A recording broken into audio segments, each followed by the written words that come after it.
Hey y'all.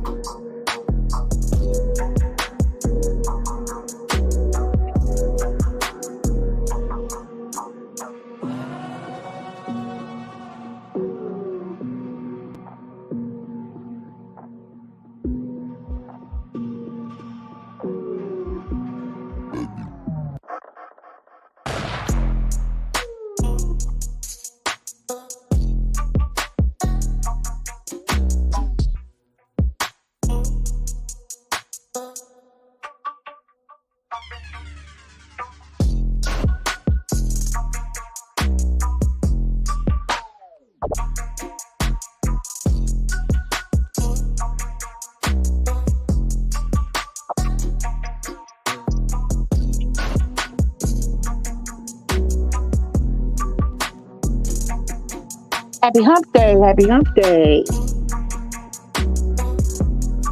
Hope everybody's having a great Wednesday. We're going to let this music play for a little bit.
Hey, look, darling. Say hey back. Oh, that's me. I don't even know who I am.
Hey y'all, it's your girl Lisa, and welcome to, you know what? I don't know what the name is for real, y'all. I'll just say. So I don't know if it's gonna have a name, but welcome to Wednesday night.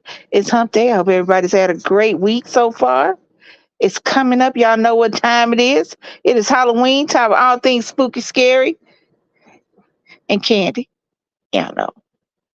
I hope everybody had a great day. So, y'all saw the title, Relationship Red Flags. There were signs. There are always signs. We may ignore the signs, but there's signs nevertheless. So, as y'all know, I watch a lot of, what's the word I'm talking about? I watch a lot of crime TV, a lot of ID channel. Watch a lot of ID channel. And the one show that I watch, that every time I watch it, my face be balled up. And my face balls up a lot. So I mean, that's not nothing new, but it balls up quite a bit on this show because some of them are victims, some of them are the siblings or spouses or parents of the criminals, and some of them are victims. Just depends. It's called Evil Lives Here, and it is a show about living with somebody. It's a show about living with somebody who did evil things, bad things, serial killers, rapists, murderers, abusers, just, bad people. Living with this person and allowing their behavior to go unchecked until they have done something so egregious, something so horrible, something so unforgivable that you can no longer go on. That's basically the premise of the show. And most of the times it's like a serial killer. Sometimes you get an abuser, but it's normally like like a serial killer or a serial something. A serial killer, serial abuser, serial. It's somebody who constantly does the same thing over and over again. And I guess this just happened to be the last person they did it to, or this is the one person they could get to come on there and tell their story. I don't know how they choose the person that comes on there. But at the end of the day, it is red flag central. So it is the epitome of red flags. And even when you're watching the show, it says on there, so and so did this, did that. They were good at this, they were good at that, but there were signs. There are always signs. So why do we ignore the signs? What do we do? On a smaller scale. So on TikTok, a lot of people have, what's the word I'm looking for? They have public relationships. DC Cooler and I have a relatively public relationship, but we have a smaller following. So while our relationship is public, it's not public. You know what I'm saying? It's not 200 200,000 followers deep, not 2 million followers deep. That's a lot of people. It's a lot of people to keep happy. That's a lot of people to hide stuff from.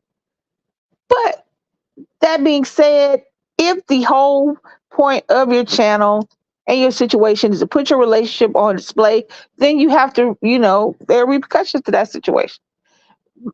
Most of the repercussions have to do with total strangers having a say in your business, having an opinion about your business, about your relationship, about your love life, about your marriage. And everybody looking in can tell you what that person is doing wrong. Because we don't have any, there's no emotion behind it. Not any real emotion.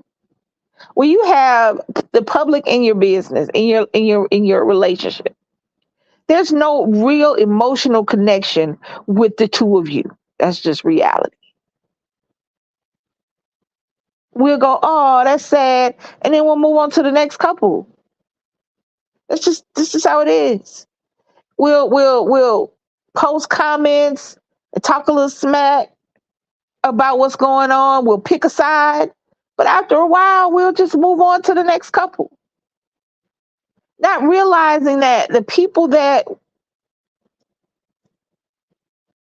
we're telling all these signs to saw the signs, but chose to ignore them. And why do you choose to ignore them? Hey, Robert. Why do you choose these things? Why do we choose to ignore? So, long story short, it's a couple on TikTok. I did not follow them, so I'm not going to do that. I never commented on their relationship or their videos. Every now and again, one would pop up on my FYP, and I would laugh because it was a lesbian couple, and there was a feminine dom, and I mostly saw across my page, the dom was on screen, the femme was talking, and never really saw her. And they would have this thing where they would have this banter back and forth, but we would see it from one side and hear both sides. So I'm looking on, what is it? I want to say it was Sunday night or Monday. I'm looking on there, and all of a sudden I see the femme side of this relationship. And I don't sit in, let me tell you something. I don't sit in lives. I don't sit in lives on TikTok. I don't sit in lives on YouTube. I don't sit in lives for no long period of time. I go in there, I speak, I chit chat for a minute, and I go on because I'm just shit. My attention span, sue me.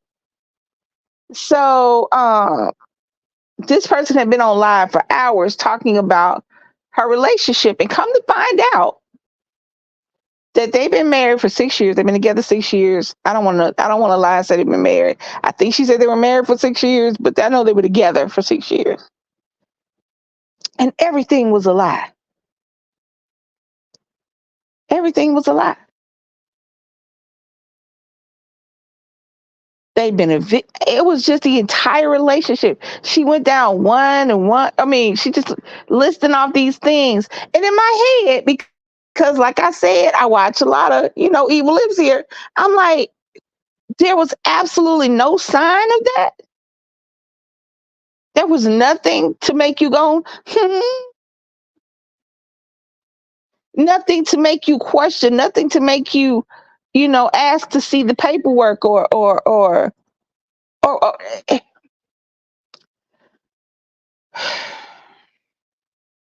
I don't want to blame the victim because being a survivor of things, I understand that in my mind, in some situations, I felt like I got myself into the situation, so it was my fault. So I can understand that. I can understand being in a relationship and not wanting to fail in that relationship. But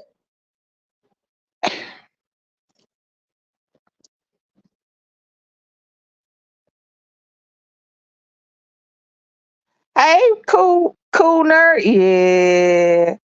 Baby, it was so much. She just wasn't okay. Now, as of today, I have heard that's not her real name. She'd been to jail before. Her wife didn't know about it. She got put out of the church she was in before for stealing money from the church. She told her wife that her mom gave her the dining room table they had until the day renter ceiling came to repossess the table because she hadn't paid for the table. She was collecting her, she was collecting rent money from her wife's brother, but not paying his rent. She was collecting rent money from her wife to pay their rent, and their rent wasn't getting paid in a timely fashion. She was borrowing money from her friends. She was she was borrowing money from her friends. Now, understand that this is only one side of the story. The wife, the Dom, has not responded at all. Only thing she's done now, the wife is supposed to be a preacher, minister of some kind. Let me tell y'all something. I'm not gonna get into about religion because that's personal to everybody. But I do believe that a lot of people hide behind religion when they doing bad shit because they think that religion is a veil, a covering. But it's not a covering when you're actively doing bad stuff.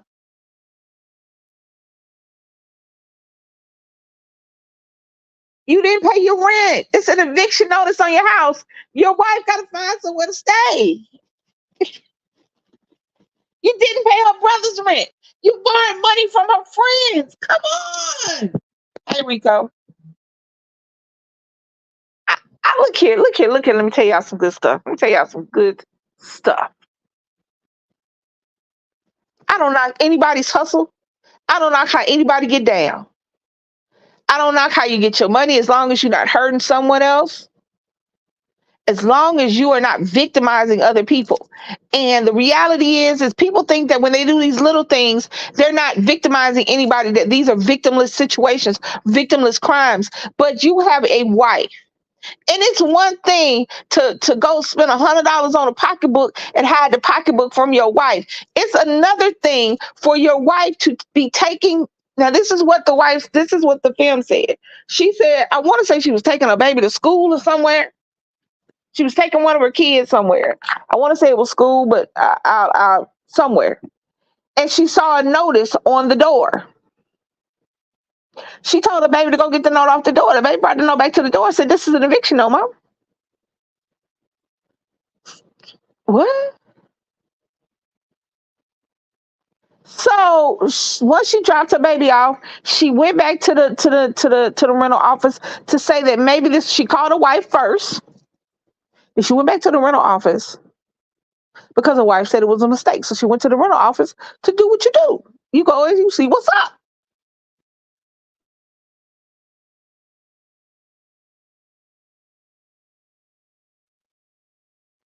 And she hadn't paid the rent. And this isn't the first time. This is the second eviction. This is the second time they wanted to evict them from that property. Now let this make sense. I won't make this make sense. Old girl is a property manager. The Dom is a property manager. So it's her job to collect rent and evict and keep. That's her job. But so she understands the inner work. Let me tell you something. Most people don't understand the inner workings of a particular position if you haven't done it. So maybe you could finagle and say this was a mistake, this and da da da da da da, whoop de whoop. However, this girl is a property manager, so she knows the inner workings and how this works, and she knows that most rental companies. I mean, if you talk to an apartment or whatever, talk to them, let them know if this situation is going to be ongoing. Try to figure out how to get out of your lease, whatever. Excuse me, but she knows the inner working in this situation because she's a property manager. So you not paying the rent. Come on. I mean, even let me tell you something. Not everybody can figure out how to do shit on the right side of the law. Let me say that. Not everybody can deal with having a regular job. So they hustle. They skate along the sides of legalities. It's not right, but it is what it is. If you're going to do that, if that's going to be your hustle, if hustling is your hustle, there's got to be some things that you do that don't make it harder on yourself. It's one thing to have a spending addiction, a shopping addiction, or a gambling addiction. It's one thing to do that. It's another thing to just be so scammy that you don't pay the rent, especially when you know what your wife went through. The film previously in her previous marriage, that partner had did her in the old kind of way. That partner made her homeless and have to try to figure it out with kids. You see what I'm saying? So now she's experiencing the same thing in this relationship.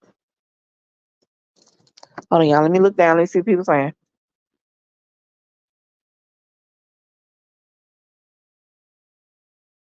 Right. Her friends didn't tell her. Right. Yeah. I don't understand. I don't.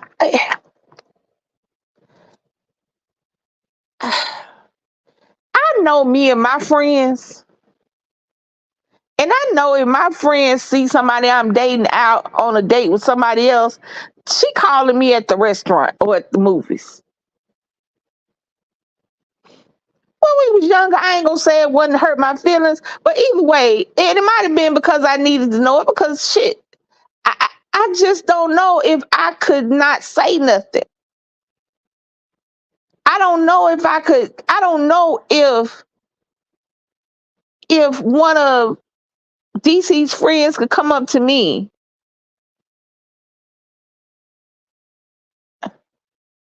to borrow some money. No, that's not what I'm saying. I don't know if I could go up to one of DC friends and ask to borrow some money and them not tell her. I don't know if one of her friends could. I don't know if you see what I'm saying.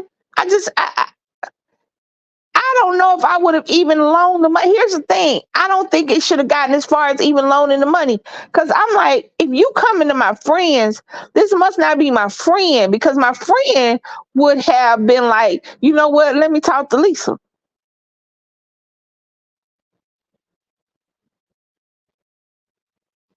Cause money makes you lose a lot. Money ends friendships. Money ends marriages. Hell, money ends familiar relationships. So, not say money is the root of all evil, but money ain't nothing to play with because people don't play about their money.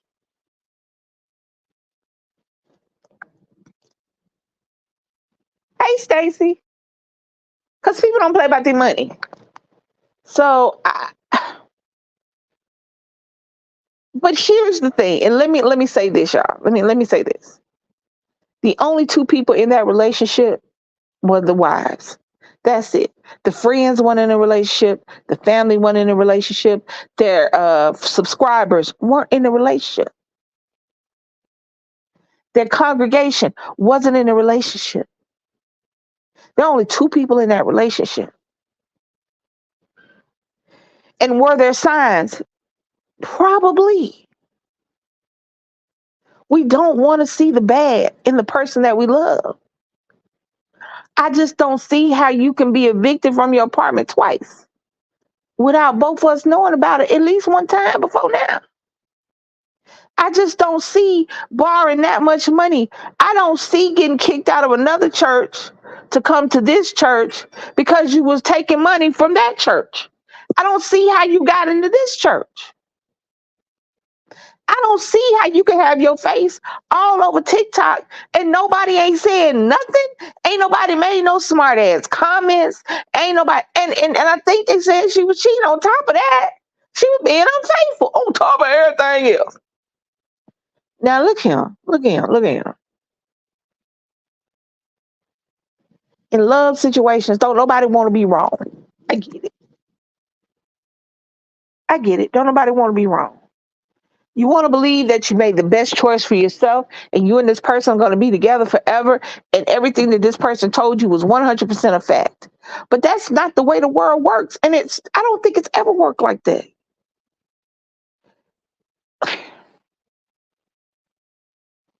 She goes into the rental office to talk to the agents. And they tell her how much it needs to bring it up to date. The rent plus the fees to bring it up to date. Um, she pays that. And then once she pays it, see, that's this some shade. See, this why there needs to be a lot more regulation on rentals and stuff like that. There needs to be a lot more regulation on it. Because after she paid it, then they told her that she might not even get to stay. And the next day they told her that they had 30 days to evict. They had 30 days to vacate after she paid the money. Now she done paid $2,700. Now let me tell you something. I just can't whoop $2,700 out my ass. Plus, I have to now find someone else to stay. So now I have to have first month's rent, last month's rent, application fee, changing over the lights and all this, and the third. I have to have a moving because somebody have to help me move. And unless you have your own 18 wheeler and 13 people live in your house, you're going to have to pay for somebody to do that. That's $5,000-6,000 right there on top of the 27 you just paid.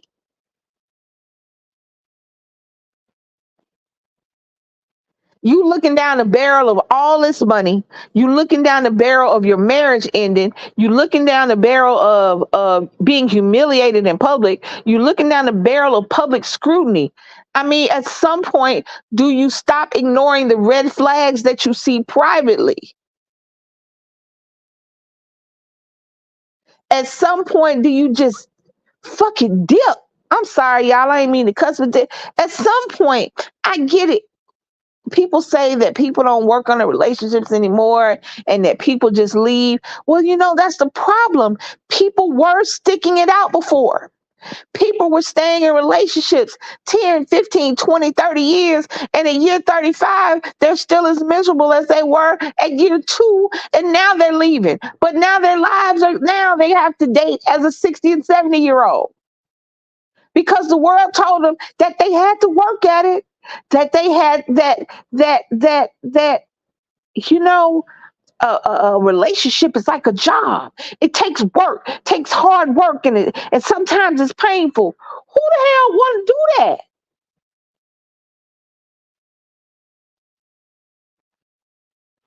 Who wants to do that? I'm not talking about procreation. I'm not talking about some kind of stereotype. I'm not talking about traditional family values. I'm talking about who wants to be in a relationship with somebody and be miserable because we're trying to make it work. If you have to keep trying to make something work, well, it probably doesn't work.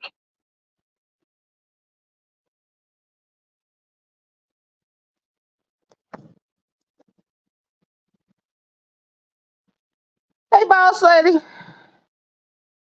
Yeah. I mean, yeah, the relationship is over. They're getting a divorce. But I'm just using them as an example of the red flag.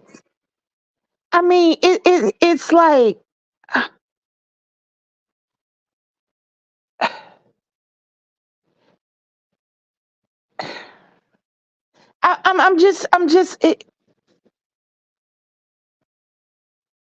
I feel like I was young when my father died. I was very young.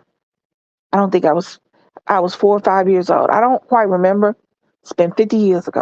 It's been over 50 years ago.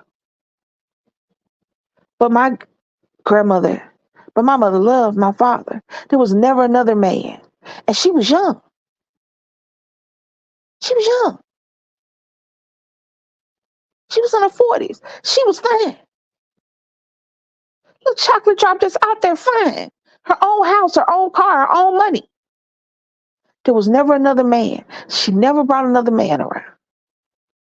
Because for her, my father was it. My grandfather was it. That was it. She was happy. Now, I don't know if she didn't have him around for me because that was not anything that we talked about, because that was not something that they talked about.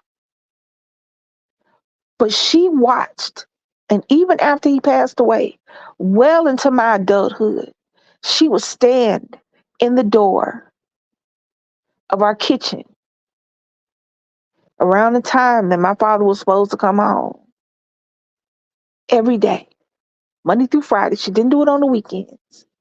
Monday through Friday, she would stand in the kitchen at the door and smoke a cigarette around the time he was supposed to come home.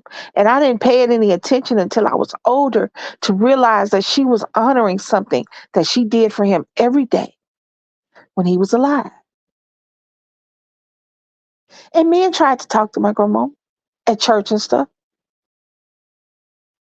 Couple of church deacons was hollering.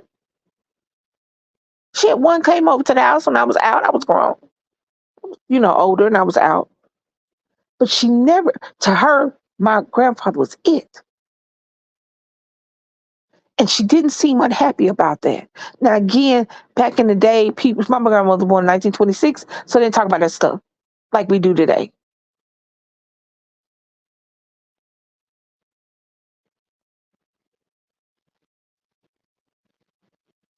But somebody sticking around, well, I got to wait until the kids get older. Well, I don't want to, I'm not happy, but, you know, I don't want to start over.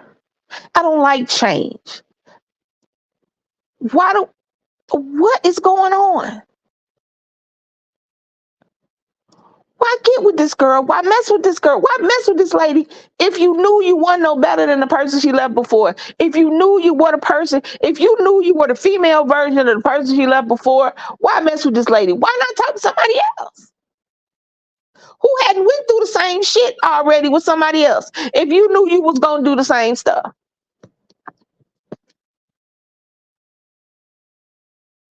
That's a movie. The red flags were there. Right, but why? What?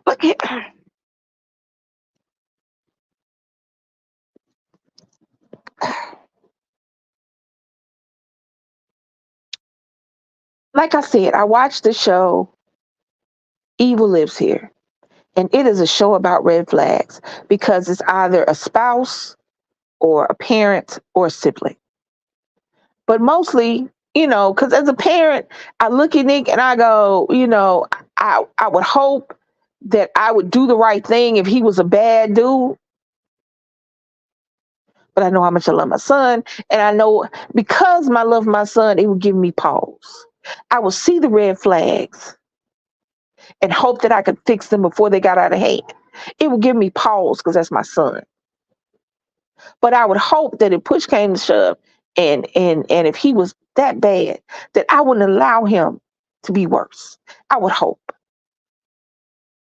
But I'm going to focus on the spousal and partner aspects of the show, which is where the red flags always never not come into play. So I watched one where this lady, this lady's friend hooked her up with her ex. Already flag on the play, flag on the flag on the play. My sister would not come. My best friend, my sister, none of them would bring me their ex. That's number one. Hooked up with her ex. At first, for a couple of weeks, he was, I guess the honeymoon phase is much shorter when you're crazy. So he was wonderful in the beginning. But even in the beginning, when he was wonderful, he still had that undercurrent, that underlying, I'm about to be crazy. Hold on. But she said I ignored it. I saw the flag, but I just thought he was being, overly protective because this was a new relationship. Something she said to that effect. Well, fast forward, he is whooping her up and down the house. And eventually he gets put in prison.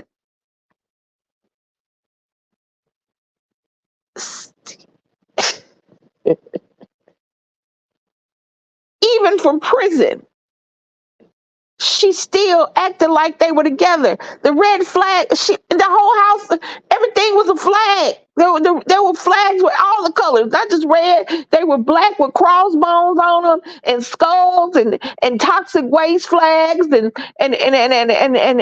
poison this way flags and death this way. The flags were everywhere.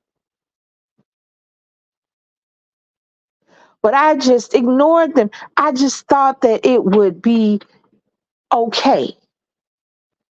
Why do we do that? He went to jail and he would call her and she would talk to him and he ended up getting out of jail. Everybody failed her. She failed herself. The system failed her in this situation because she was supposed to be notified when he got out of jail. She was not notified. He showed up at her door. She opened the door and then called the police. She let him in and he proceeded to abuse and rape her for, I want to say, a whole weekend. Um, but here's where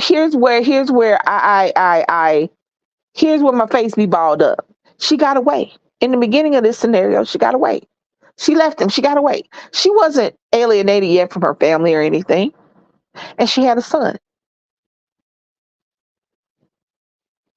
She got away. All the flags All the warning signs, all the super huge billboards, flashing neon lights that told her that this was going to kill her. She got away. And then he said a few nice words. I took him back. The flags were still there. The signs were still there. But I took him back.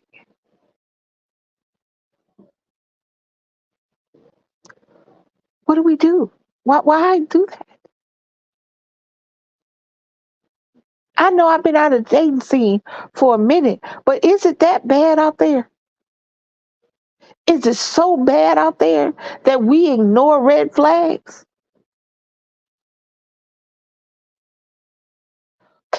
Is that feeling of love so important, so desirable that we ignore happiness? Does somebody filling a space overrule that feeling of love and caring and safety? That feeling of I'm whole. This, I, I, I, I just, I don't, I don't, I don't get it. I just, anyway. But every time I watch one of them, I wonder if these women understand how they sound. I saw the signs, but I stayed. I saw the red flags, but I came back. I just thought I could change him. I thought I could change her. I thought if I loved him, I thought if I loved her, that they wouldn't do that to me anymore. They wouldn't say that to me anymore. They wouldn't hurt me anymore. People, people of the world, if somebody is actively hurting you, they mean to hurt you because that's not a necessity for life. Hurting somebody is not a necessity. If somebody is trying to hurt you, that means they're actively trying to hurt you. That means they're going out of their way to do something. When somebody puts their hands on you, they have every opportunity up until the time that their hand connects with you to stop. If somebody is cheating on you, they have up until the time they butt and booty naked and they legs open and they thing out to stop. If somebody is stealing from you, they have until the time that they take your money or your property and put it in their possession to stop. Why do you think that you sticking around and enabling this behavior is going to change them from the person that they are to the person that you want them to be? We make mistakes. People are not perfect. We're infallible. We try to see, even I try to see the good before the bad. But when the bad says hi, when the bad waves at you,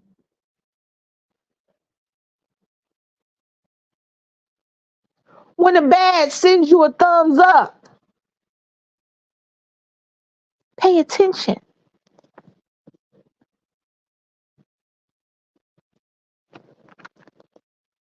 This woman now has to redecorate her entire life. She was married.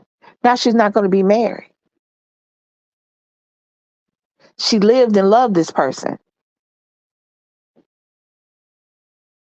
And even the strongest person still tries to figure out what part did I have to play in this situation, especially if this is the second person who's done it to you. At what point do you go that maybe I need to fix me before I go to the next relationship because the same stuff keeps happening to me? At what point do we take responsibility in that it's not our job to fix somebody? It's not our job to make them to be a better person. It's not our job to do that. Why do we have to do that? Why can't the person take responsibility for themselves instead of you taking responsibility for them and trying to make it something else? You don't have to keep saying yes to this person if your spidey sense is tingling. If something about them puts you on a little bit of edge, pay attention to that. That is your spirit telling you this is not where you meant to be, baby. Don't keep going down this road because this is not the road that's good for you. Don't keep going in this direction because you're going to fall and you're going to fall hard. Don't keep moving forward in a situation that you need to completely subtract yourself from.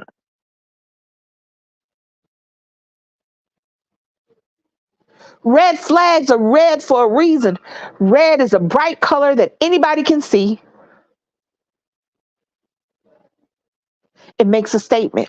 It makes you stop and look. So why not stop and look?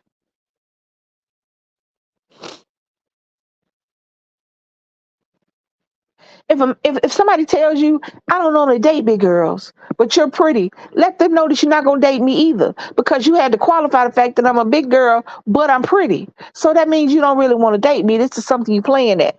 Go find somebody that wants you regardless of how big you are.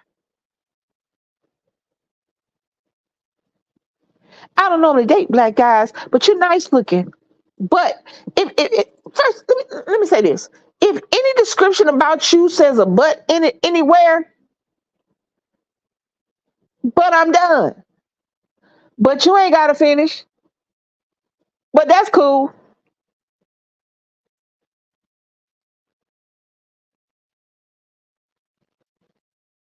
You don't have to make yourself something for somebody else because your business twinkles when they come around. You know what?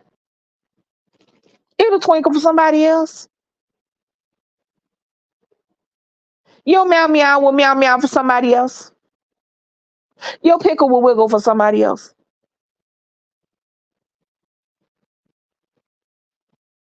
When you see a red flag, honor that red flag. Honor yourself. Let's start here. Start honoring yourself. You are not deserving of garbage. You are not deserving of baby scoops. You are not deserving of struggle love. I haven't really dealt in depthly, but Papoose, Remy Ma cheated on Papoose with a dude that looked like Papoose. Why would you get great value Papoose when you got Papoose, and right next to you? When you got a man, Remy Ma was in jail. I don't want to say 6 years. I might be less than six. I don't know, but I'm gonna say six because I think that was in my head. Remy was in jail for a long time. Papoose out here holding her down. Papoose is a legend in the game. That's not no little boy that came about that popped up because of Remy Ma. No, it was Papoose. Then here come Remy Ma. Remy Ma got popular after she got out of jail. You are actively cheating on this man publicly because y'all are public figures, and you're doing it with a man that looks like the man that you're with. Why? If you didn't want to be with him anymore, cool. Let that man go and go where you want to be. But don't get, come on now.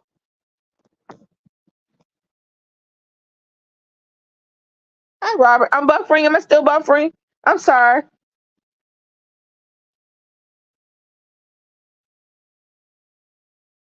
I'm not completely looking at the things. I look up sometimes because I'll get thrown off by comments. But thank you. Yes, love yourself. I hope y'all I'm not buffering anymore. Thank you, Robert. Thank you, Rico. It's okay to say you made a mistake. It's okay to realize that this is not the person for me. It's okay to be dating somebody and realize that this is going to be nothing else other than dating. It's okay not to see forever or a future with somebody. Just because you like them in the beginning doesn't mean that you're going to like them forever. It might mean you just like them right now. They maybe came to teach you something. They may have come in your life to show you something. They may have come in your life to show you what you wanted and hell, what you don't want. But make no mistake, just because you said yes to one date don't mean you have to say yes to five.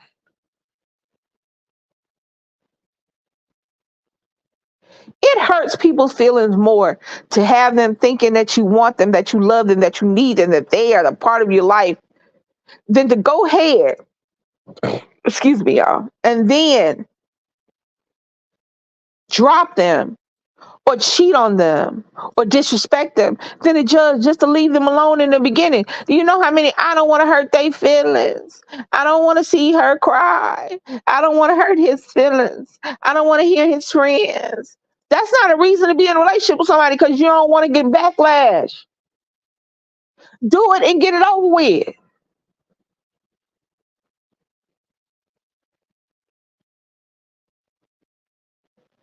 If they're constantly talking about your appearance, either you wear too much makeup or not enough, your hair is too short, your hair is too long, you're too skinny, you're too fat. If they're constantly talking about how you look in a negative manner, let them go. If they're constantly telling you you don't need your friends, you don't have to talk to your mom every day, you don't have to go over to your sister's house, your cousin them ain't got to come over here, you ain't got to get your niece. If they keep telling you that you don't need friends and family and you don't need anybody but them, let them go.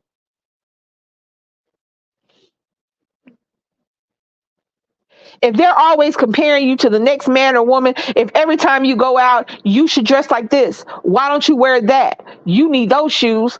Why don't you look like that? You should get your hair like this. If you're constantly being compared to every Tom, Dick, and Harriet to come around, let that person go.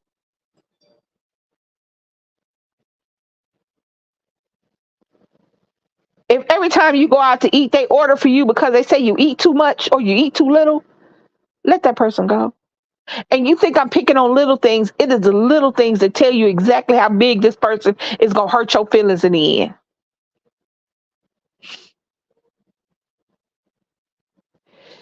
If a person is telling you about how your job is that you don't have a real job, that you could be doing so much more, you're so much smarter than this, why are you doing it? See, I've had that and that irked the shit out of me, and it made me want to be a bartender even longer.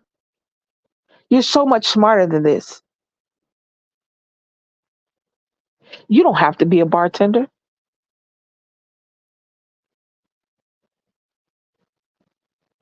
Why don't you do this? You should be doing that. Let them go. Let them go find somebody who's not a bartender or a cashier or a server or an assistant, an administrative assistant or a janitor or a construction worker. Let them go find that perfect person that they made up in their head that doesn't exist and let you go so that you can go find your person. Let them go. If you have children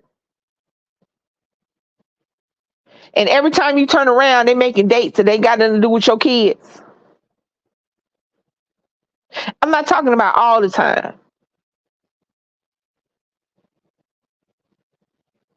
If you have children,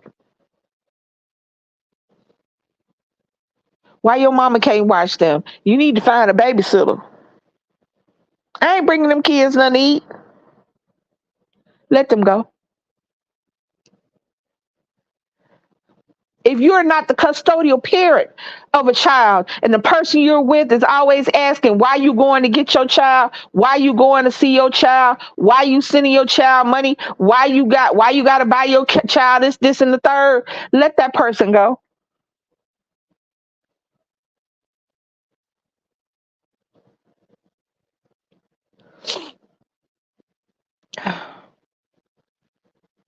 If you don't feel safe with somebody, tell somebody. If that person gets mad about little things, if that person gets mad about little things, about what you cook for dinner, or the color of the scrunchie in your hair, or it took you 10 minutes to get home from work instead of 8 minutes, if that person gets mad, If you jump when the key comes in, when the key gets in the door, if that person lives with you, if you're scared of who's gonna answer the phone when you call that person, let that person go.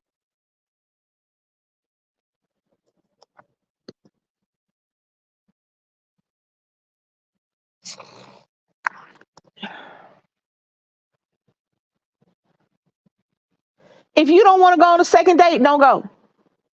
Don't be forced to go on a date with somebody because they need the opportunity to make it up to you. The hell you say?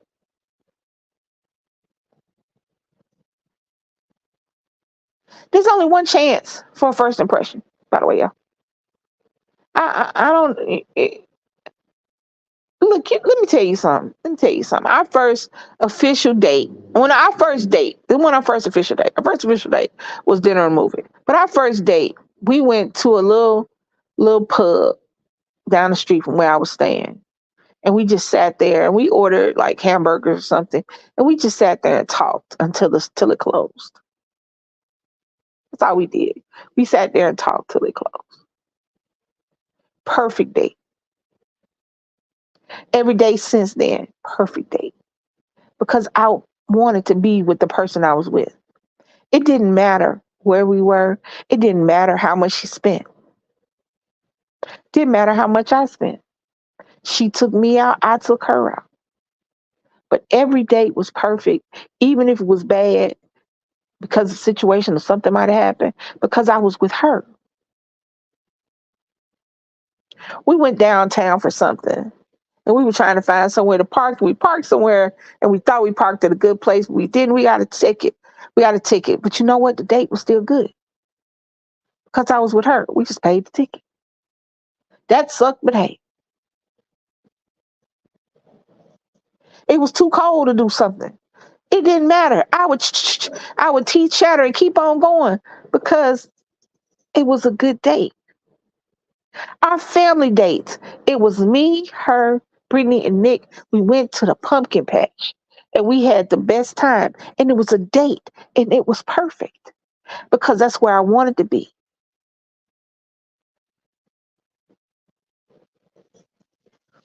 She taught me that I have to honor my red flags. Had I seen some red flags, I would have had to be like, you know what? You showed me that somebody can love me and somebody can make me feel safe. And I'm not going to stay here. She showed me that. But she ain't showed me a reason to leave. If somebody told you a reason to leave, believe what they telling you. People tell you every time. People tell you what they want you to know. And if you choose to ignore it, I can't feel sorry for you. I can't feel bad for you. I can't. Now I can say that the other person that did the deed was a bad person, but that doesn't make you a good person for ignoring them and letting them do it and keep going back and back because you think that you got. No, there's no such thing as Paulina Sweet Coochie. It does not happen. That does not change anybody. Good coochie, good ding ding doesn't change anybody. It doesn't make them better. It doesn't make them not be the bad person that they are or indifferent. It's not even about being bad. Sometimes a person's not bad, they're just indifferent. They're just entitled.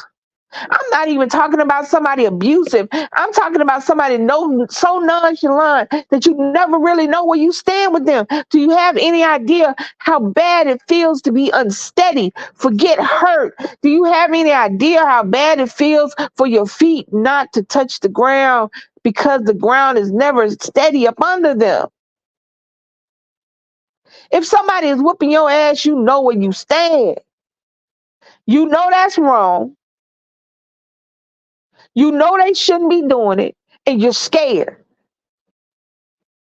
But if you're just with somebody in mediocrity and just sitting there unsteady in a relationship, that's worse because you ain't got nobody to blame. You can't even articulate that. You know how hard it is to tell somebody you just feel unsteady because they don't understand what you mean.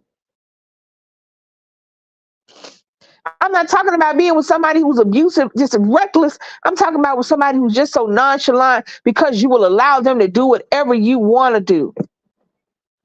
whatever they want to do. I watched a attorney court today, and this woman was so in love with this man, was so in love with him that she took the scraps of attention that he gave her. She told the court that they were friends with benefits. She told the court that, yeah, he told me that he didn't want to be with me, but I still moved and did this and did that. And she had a baby. And she doesn't understand why he doesn't want to be with her. He told her over and over again, not just in words, but in actions, that he didn't want to be in a relationship with her. He would take the sex if she offered it, but it would never be anything more to him than a sexual relationship. Not sexual love, not romantic love. You my friend, I might be sad if something happened to you, but I don't love you like that. He told her that over and over again in words and actions until she got pregnant. And now she's in maternity court crying because this man will barely look at her. And the judge at the end says something that I think a lot of us ignore. She was in love with this man, but she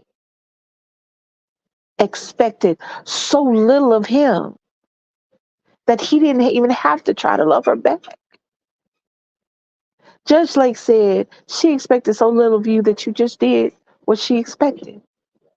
And she ate it up. But he told her over and over, even she said it. I don't even think she realized what she said. She said he told me he didn't want to be in a relationship with me. And the next week, in the next month, he was in a relationship with somebody else. She said that. How was this? TC, hey, baby. Right. Mean when someone who doesn't love you. Right.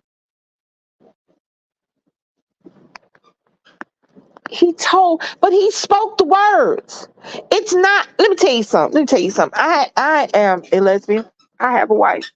And I know in our community, we have a lot of reading in between the lines.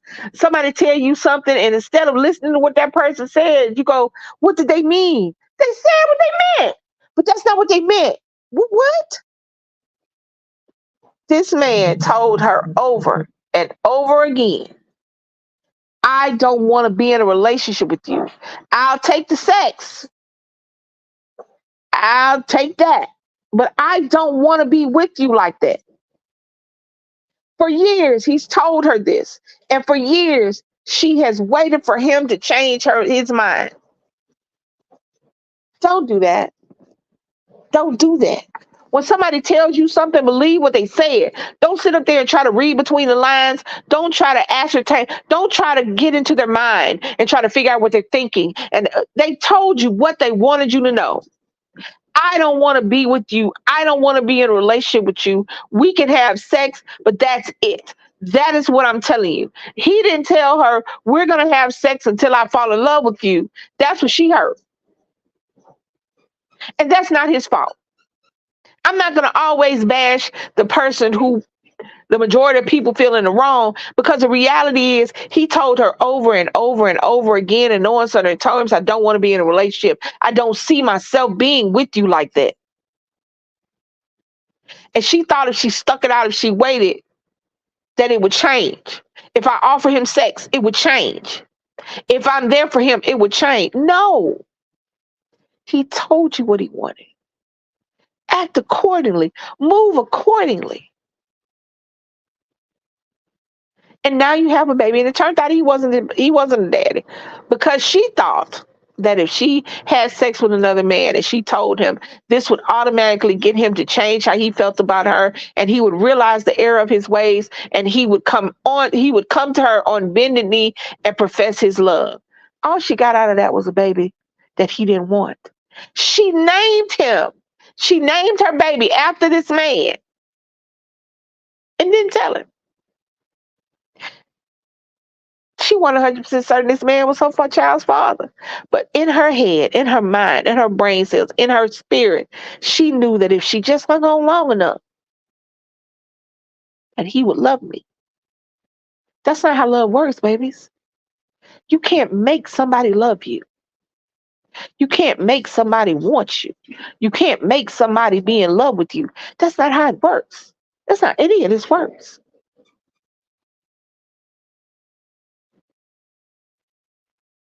You can't make somebody feel your feelings. I love her. And did she ever say she loved you? And I mean, say she loved you. I love you. Not, I care about you. You know, you're my road dog. You know, I got you. None of that shit that ain't love. None of them words that don't say, I love you. I love you. I love you.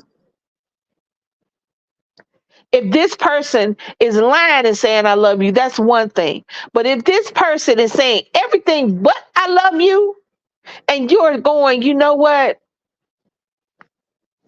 They don't know what they feeling. They don't know what they doing. They don't know.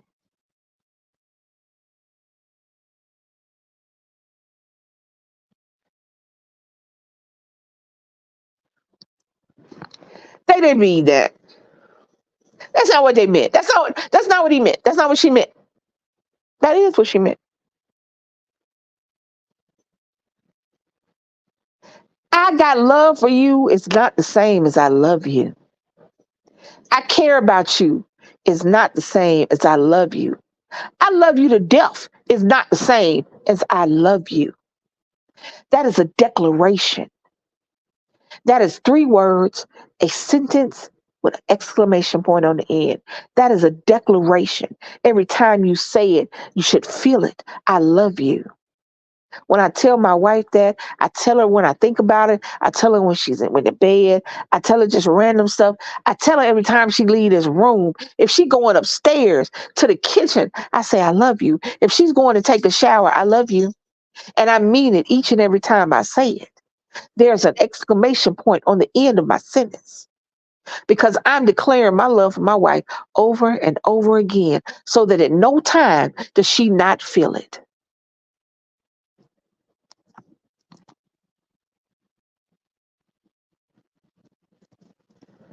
So that at no time is she wondering how I feel about her. If they are not declaring their love for you and letting you know how they feel about you, they are letting you know how they feel about you. Stop waiting for somebody to have your feelings about them. Those are your feelings. That's another realization I had to come to. That just because I like somebody, just because I feel like I love somebody, just because I'm in love with a person, doesn't mean that they feel the same thing for me. And in these situations, reciprocity is not just desired, it is a necessity. For a relationship with somebody to work, there has to be reciprocity. There cannot be, I love you and you like me. I love you and you care about me. I love you and I got you. That's not it. I love you. I love you. That's the only response to that. And if that is not your response, cool. Ain't nothing wrong with that, y'all. Hear me when I say it. There is nothing wrong with not being in love with somebody that's in love with you. Because you can't help how you feel about somebody.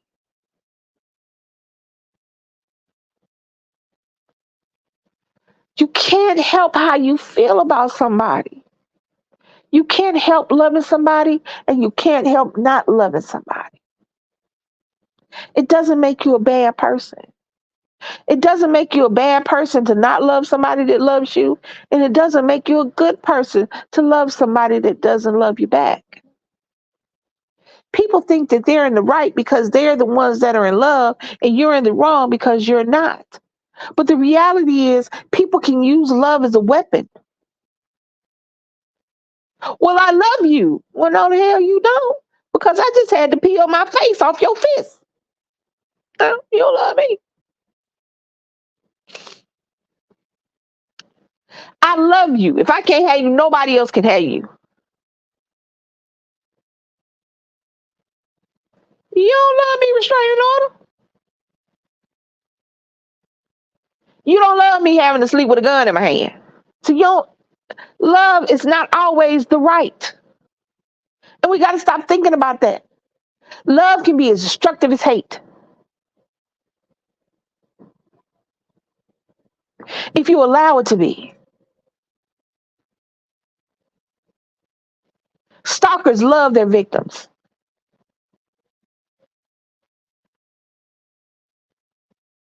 People who are obsessed love the object of that obsession. So make no mistake, love is not always right. Not loving somebody is not always wrong. And we got to stop thinking in those absolutes, because there's not any absolutes in this game of love and relationships, because these things are just fluid. Relationships are fluid. They're living, breathing beings. The relationship itself, we breathe life into this relationship. It ebbs and flows, it's up and it's down.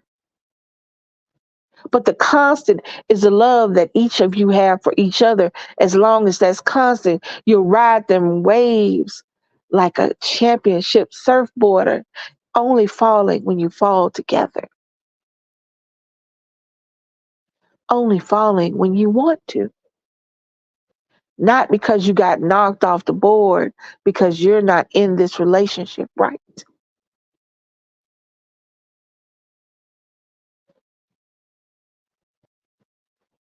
When somebody shows you who they are,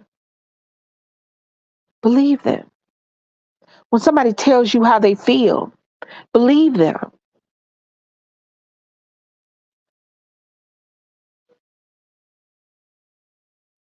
It's okay if they don't love you back, baby.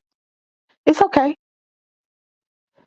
Because once you realize that you can let go of that love just like you brought it in, you can let it out, you'll also realize that you can love again. That there'll be somebody else worthy of the feelings that you have. Because this person is never going to love you the way you want to be loved. They're never going to reciprocate. They're never going to give you back what you give out, because they don't have it for you. And you can't be so willing to take baby scoops from somebody when you giving out heaping portions. When you giving out tablespoons, they giving out teaspoons. Hell, they giving out sprinkles. When you giving out cups and gallons, they giving out trickles. That no, that's not how that works. That's not any of that works.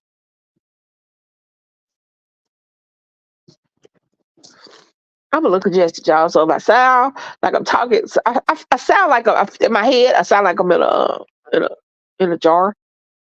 But I'm congested for some reason. Excuse me, y'all. Excuse me for the yawn. Back to us.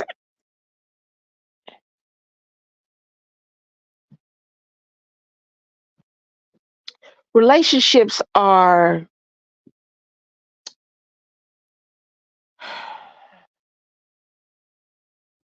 they can be a wonderful thing. They can also be a horrible thing. You can't. I just, I've seen so many people be in a relationship because they didn't want to be alone. Not necessarily because they were so deeply in love with the person that they're with, but because they didn't want to be by themselves. So they got into a relationship with somebody who loved them more than they loved them. That sounded crazy, but y'all understand what I'm saying. You get into a relationship with somebody you know loves you, you know wants you, because you don't want to be alone. But you don't feel that same level of love, that same desire for that person. They feel a need, and you know that they'll be there for you, that's wrong. If you get into a relationship with somebody because that person will be there for you, even though you can't say you'd be there for them the same way, that's wrong. I've seen people stay in a relationship that was killing them because they didn't want to be by themselves. The relationship wasn't even good for them, but they didn't want to be by themselves. I've seen two people who didn't even want to sleep in the same bed anymore with each other, but they stayed because, well, I got to stay for the kids. Well, I don't feel like dividing up this money. Well, I don't want to go to a lawyer. Well, I don't want to change. I don't want to move. We'll just stay in separate. What? What?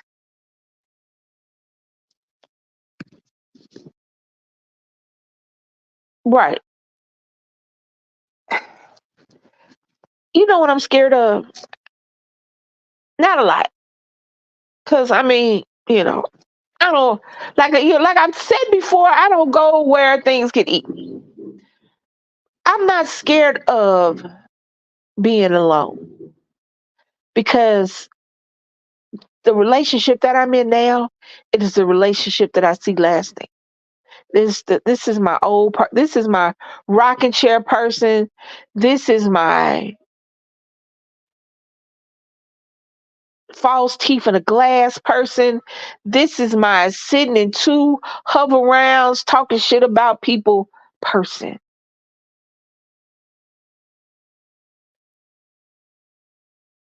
So I see that. But I've been in relationships where I wanted to see that and it wasn't there because I love them and they didn't love me the same way. I was in love and I guess I feel the need for them, but I wasn't enough for them.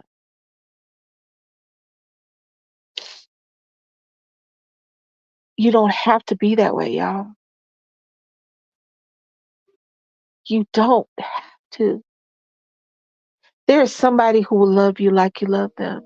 You don't have to stay with this person because you got kids. Your kids know exactly what's going on. Your kids know that you don't like your wife or your husband no more. Your kids know that mommy and daddy are arguing. Your kids know that mommy and daddy ain't sleeping in the same room. Your kids know that daddy ain't coming home. Your kids know that mommy is drinking an extra bottle of wine every night. Please stop using your kids as an excuse to stay together because you're just using your kids as an excuse for your kids to be miserable because that's all they're gonna be with you sitting up there staying with somebody you don't want to be with. Be truthful to your kids. Talk to your kids. Don't stay with somebody for your kid. Don't stay with somebody because y'all got communal property in the house. Sell that shit and get an apartment. So you ain't got to do lawn work no more.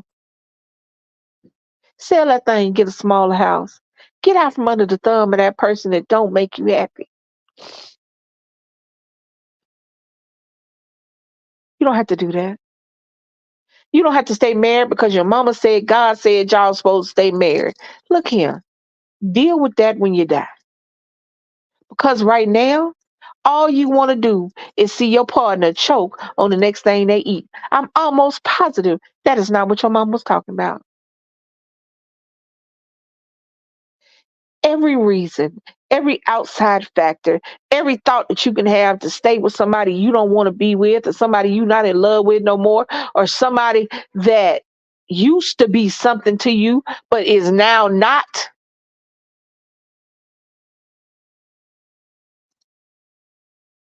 Stop it. You deserve happiness. You deserve to be with somebody that you love and loves you back. You deserve to be the smile on somebody's face. You deserve to be that morning phone call or that evening text. You deserve to be the last thought on their mind at night and the first one on their mind in the morning. You deserve to be the joke in their office because every time they come to work smiling, it's because of you. You deserve to be hanging out with your boys, and when your phone ring, you do that little smile, and your boys be like, "I know who that's on the phone right there." You deserve that. You deserve nights where you'd rather stay in because the person that you really want to be with is right here. You deserve somebody who doesn't make you feel fat or skinny or tall or short or ugly or you have to be pretty or too much makeup or not enough makeup or too much hair or not enough hair. You deserve somebody who loves you exactly the way you are. You deserve somebody who deserves you. And it ain't nothing to start over again, people. Start over again. We didn't live we didn't live this long.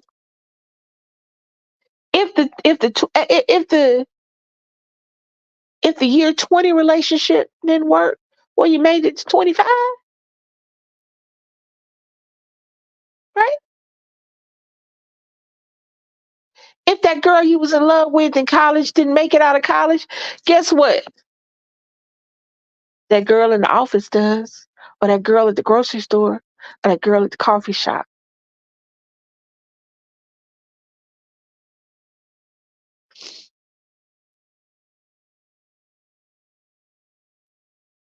If the high school quarterback love didn't make it to college, that's cool. If the college homecoming games didn't make it to graduation, that's cool. If that guy you thought that could do no wrong barely made it out of your 20s, that's cool. Because as long as you don't give up in love, love won't give up on you. And you give up on love when you decide to stay with somebody who is not right for you, who doesn't really want you, who uses you, who is not there for you the way you're there for them. You lose every time. You're not getting over on anybody because you staying with this person because you don't like you're staying with this person for any reason other than loving this person. You're not doing anything.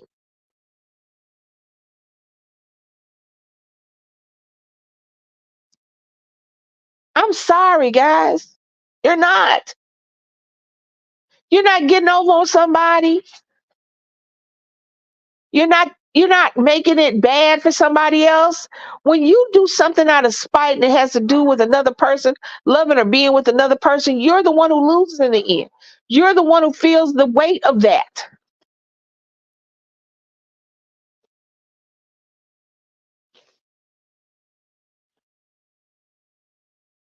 Well, I got these kids. He gonna stay with me because of these kids. You don't want him. You want a daddy for your kids. He ain't gotta be there to be a daddy for your kids, y'all.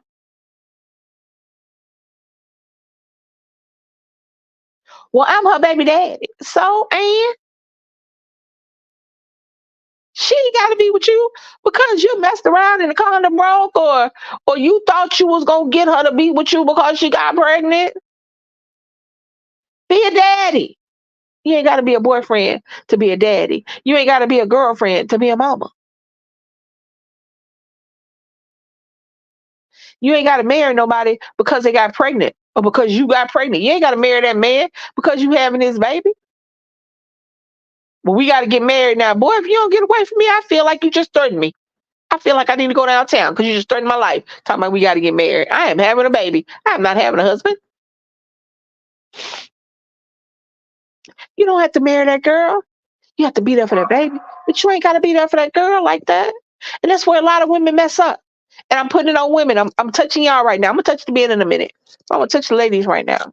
When you see the red flags, stop using your babies as a reason to stay with somebody that don't love you because your babies are the ones that are going to be your babies are the ones that are going to hurt. The story I was telling you about the girl who was in love with the man, her son was the one going to hurt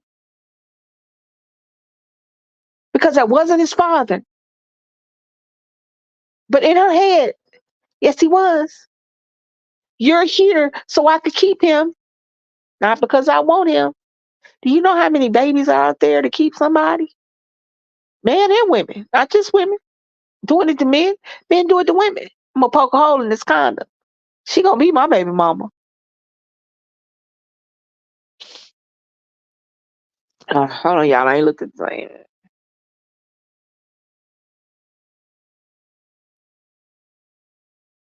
Yeah, your kids know better than you. What's yeah. Oh, let's go there.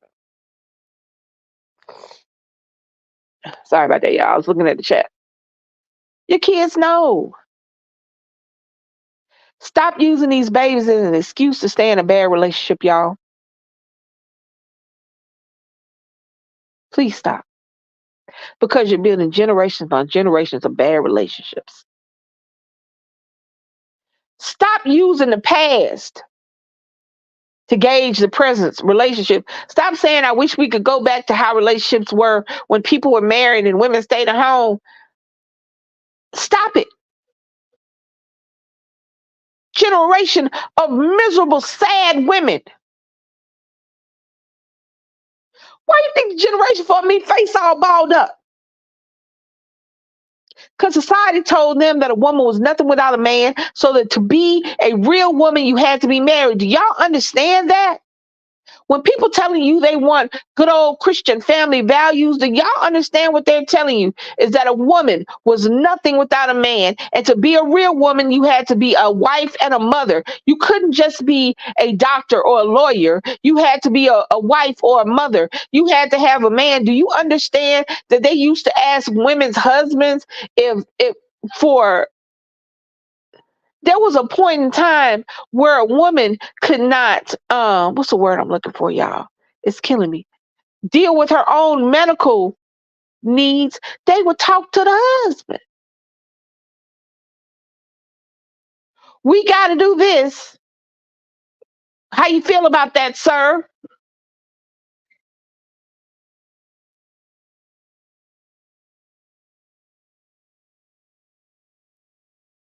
Are y'all hearing what I'm saying?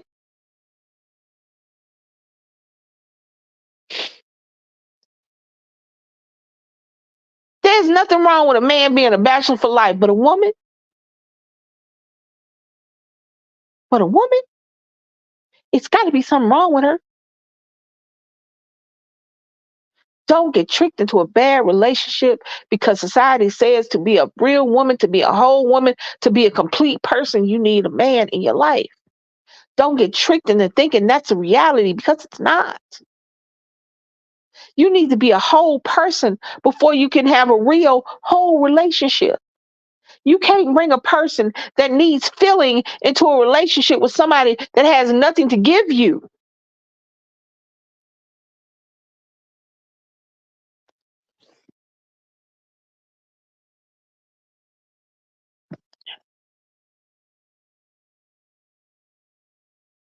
It boggles my mind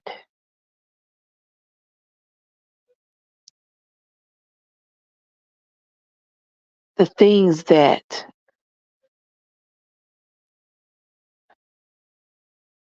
we allow because somebody says, I love you or I have feelings for you.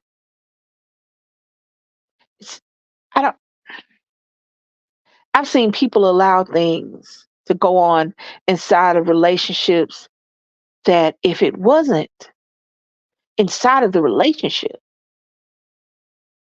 they would be fighting. They'd be cussing and screaming. There would be violence.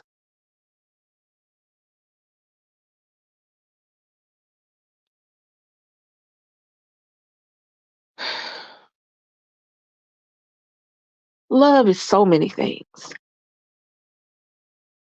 It's so many things.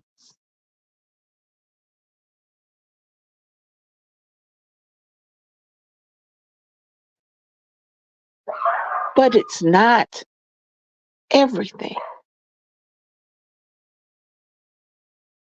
It's not everything, y'all. Red flags are there for a reason. You really got to pay attention to them and honor the flag. If you see the flag, pay attention. Take a step back. Evaluate the situation.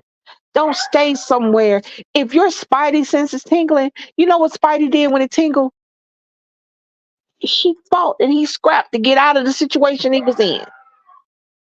He didn't turn his spidey sense off and say, you know what, you're acting stupid today. We have women's intuition. A woman will go through a man's phone in 13.2 seconds if she feel like he cheats because she feels some kind of way. I dated this guy for a long time back in the day. And I knew every time he cheated on me because my chest hurt. Every time some girl was, I promise you, I don't know what kind of voodoo it was, but if my chest was hurting, he was with somebody. And my shit hurt all the time. And you would think it was a heart condition, but it wasn't. I didn't really get any heart issues until I got pregnant with my son. This is way for him.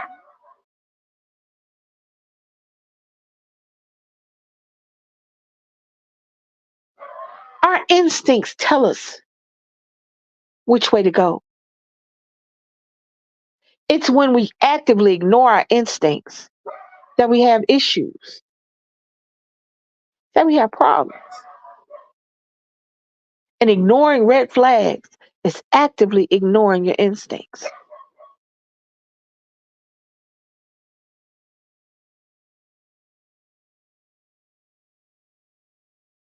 You shouldn't be nervous and jumping in your house with the person that you love. You should be able to close your eyes and go to sleep knowing that this person got your back. You shouldn't be scared for this person to see you sad, to see you mad, to see you happy, to see you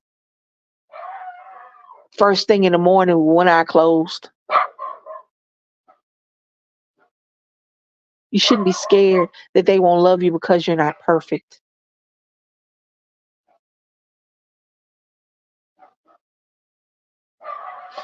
That's not a relationship. That's not a thing. It's okay to be alone. It's okay to be by yourself. It's okay to say no. It's okay to say goodbye. It's not okay to just be miserable so that you can tell everybody you got a boyfriend or a girlfriend or a husband or a wife.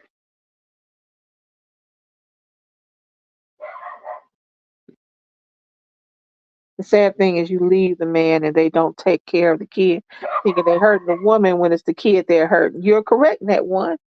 You're correct. I said before.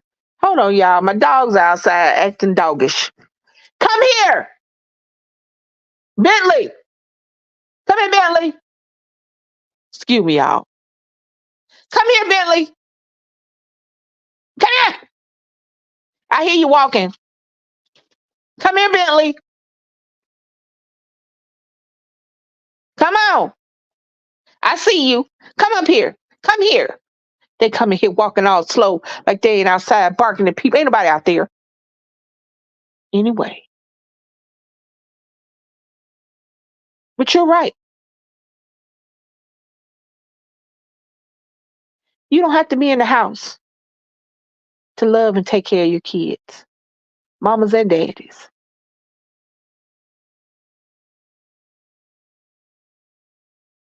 You don't have to love the woman or the man that you got a kid by if you love the kid. But you do have to respect the situation. Stop making it hard for people to see their kids. Stop making it hard because you mad that y'all ain't together no more. You mad that she didn't want to keep being your man after everything you did, even because y'all got a kid.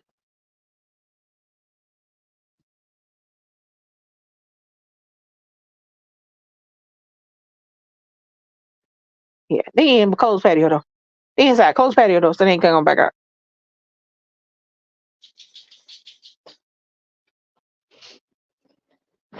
Thank you, sir. They tried to act like nothing happened. Yeah, like they ain't doing nothing. But Stop doing that.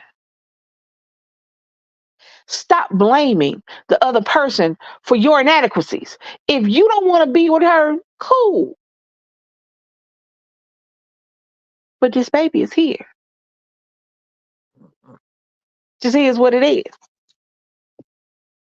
If he cheated on you, cool. I don't mean that's cool, but I'm saying cool. If he wasn't the man you thought he was, but you had the baby first, cool. But don't let that keep that man from seeing his kids. Don't let that keep him from being a father if he wants to be. We all have a part to play when kids come into play. We all have a part to play. Play your part. That's all you really got to do. When it comes to the kids, kids don't care about wife, husband, girlfriend, boyfriend. That is not a thought process to a child. Eh, Kids don't give a shit about that. I don't know how I can say it any better than that. Kids don't care about whether or not you got a girlfriend or a boyfriend, especially if this is not a parents are married and got divorced situation and they saw their loving parents fall apart. No, your kids don't care if their daddy is your boyfriend or not. Your kids don't care if their mommy is your girlfriend or not.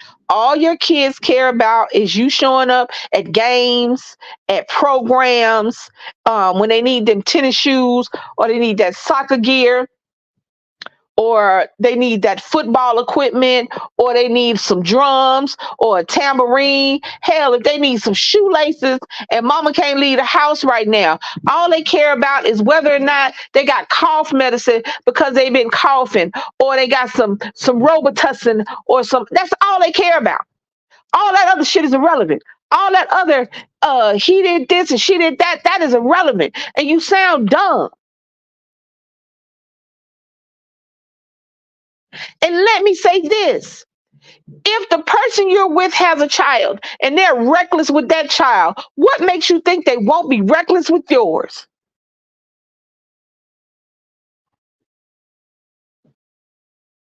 If it took nothing for this girl to drop her kids off at her mama house and come and live with you and not worry about how her kids are taken care of, why are you with her? Because she'll do that to you too.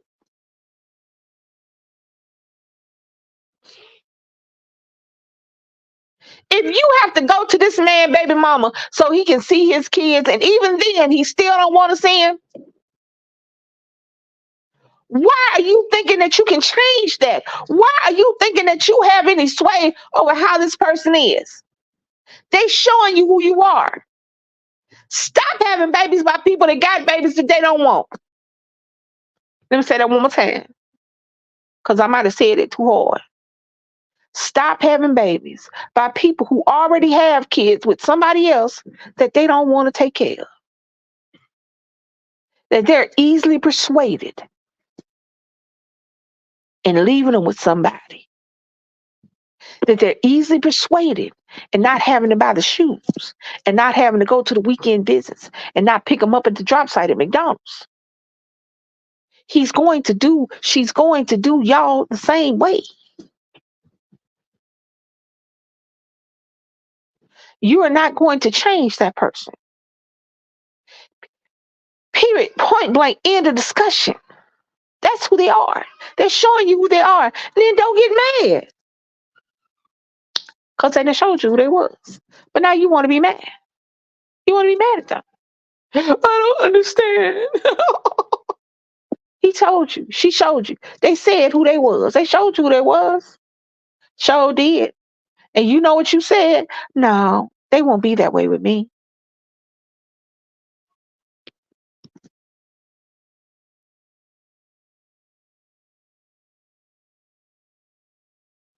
Stop doing it.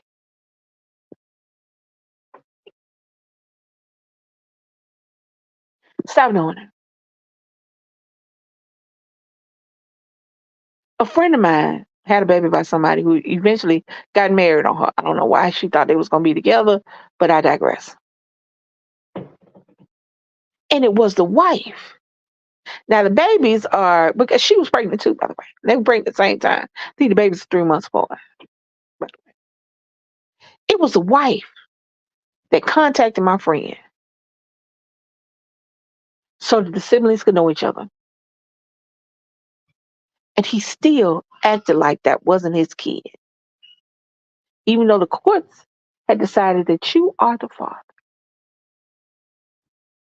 When my niece would go over there, she would be with the wife and the daughter. She wouldn't be with her daddy. He didn't want to do anything with her.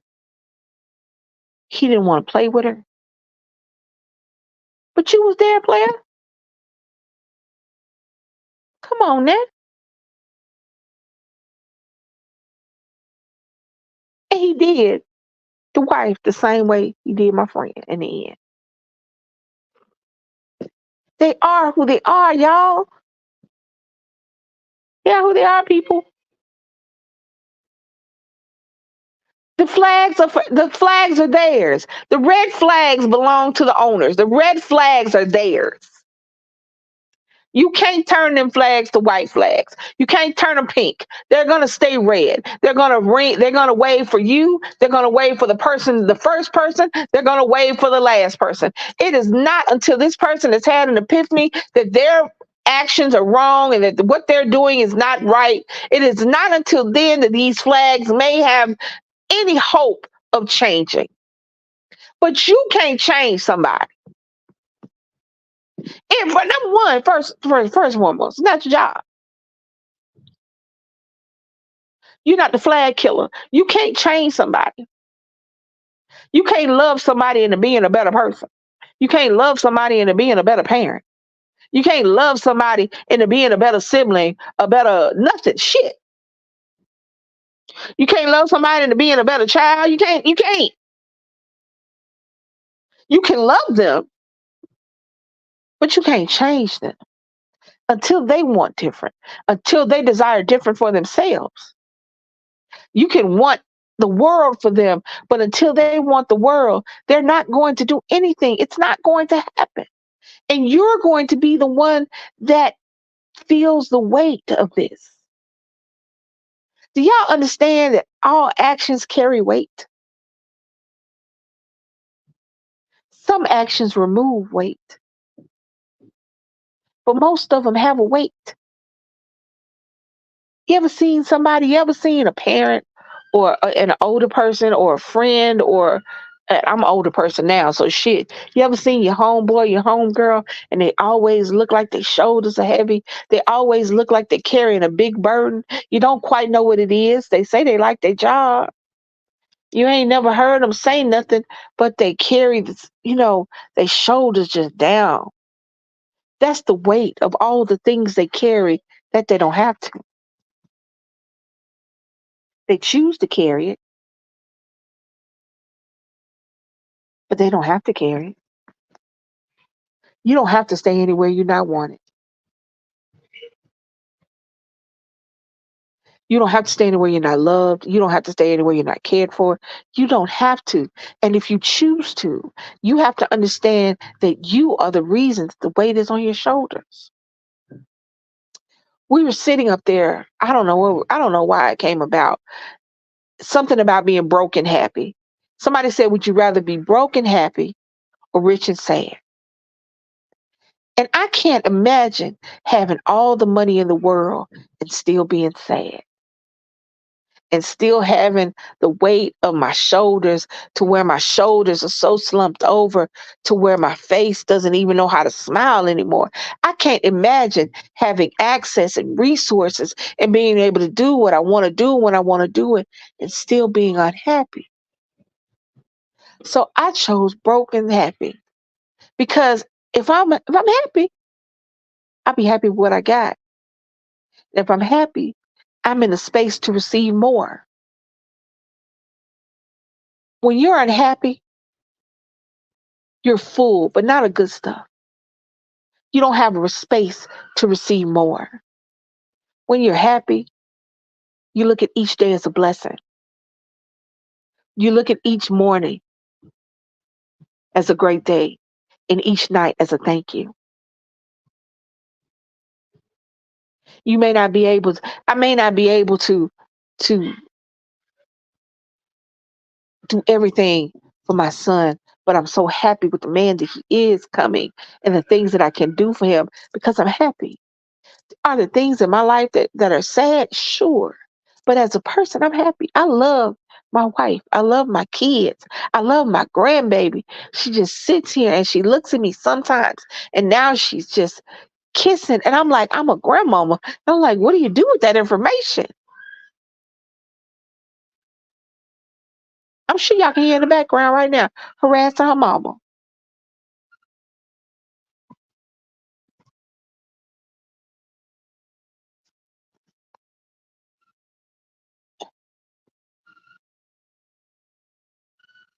What time is it, y'all? We're working on 2 hours, y'all.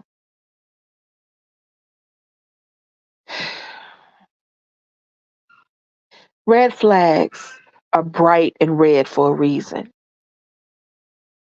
Don't ignore them. Don't ignore the little flags. Don't ignore the little things. Don't do that because they can grow into big things.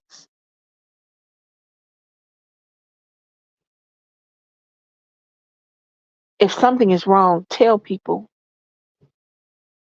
Even if we say we tired of hearing about your business, we would rather know that you're okay than to find you somewhere. Y'all understand what I'm saying? Don't give up on yourself because you think this person, because you think that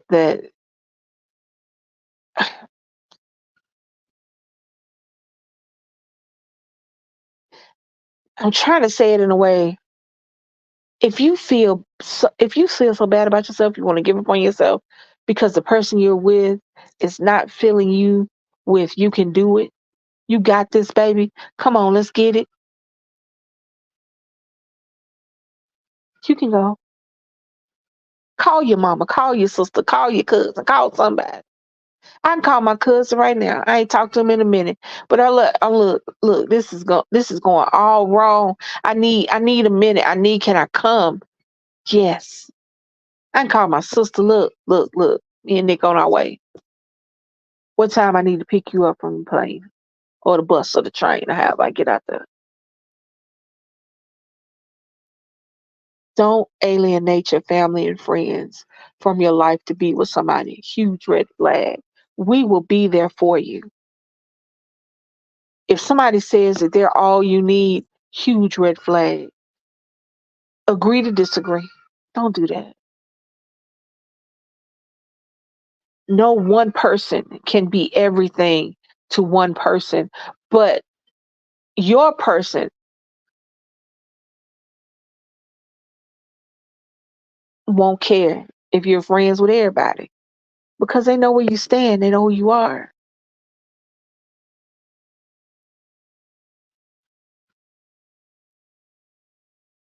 Don't let nobody put their hands on you more than one time. He or she meant it. And I'm talking to men right now. Don't assume because you're a man, you can't be a victim of domestic violence. If she puts her hands on you, don't let her do it but one time. And that be her last time. Don't let somebody cry and beg that they'll never do it again just to do it 2 weeks after they think you'd have forgot. Because you know what? They didn't forget.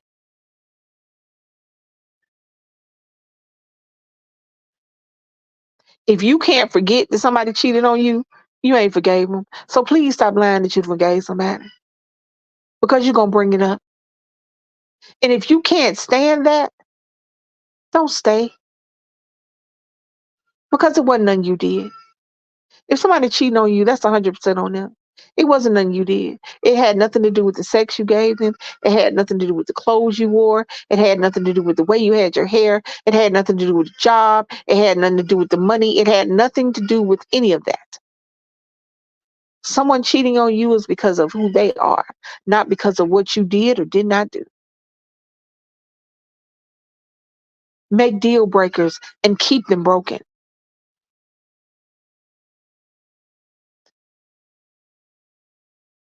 Stop being the better person. Sometimes when they go low, you got to go to hell.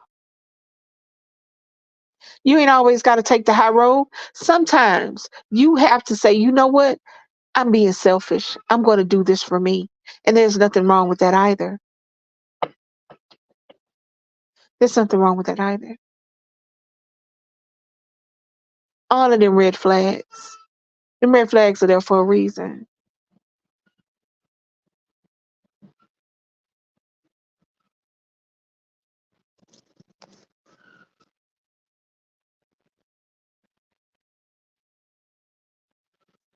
Stop trying to love for both of y'all. That's not a thing. You love, they love. And if they don't love, then that's okay.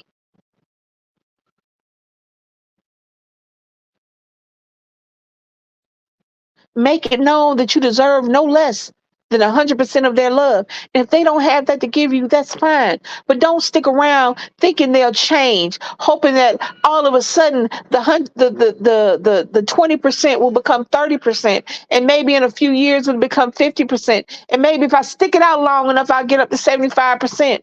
What the hell is that? No, no, no.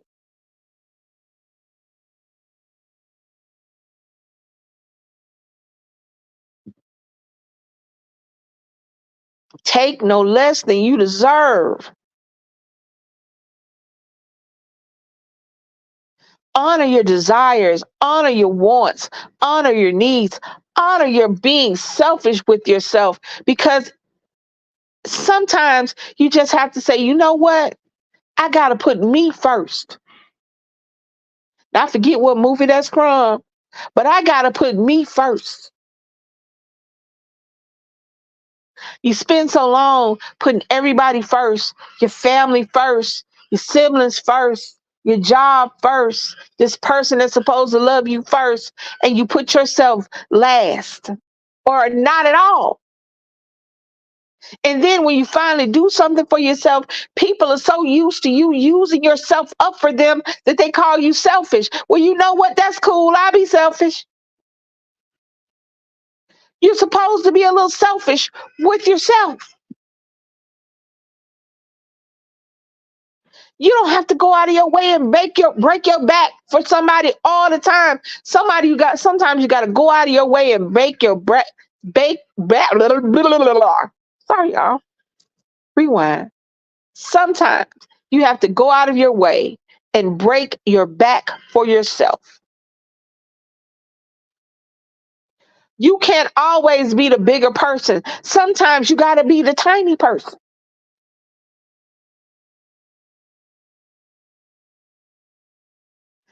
You can say no. No is a word. No is a whole sentence. No, exclamation point.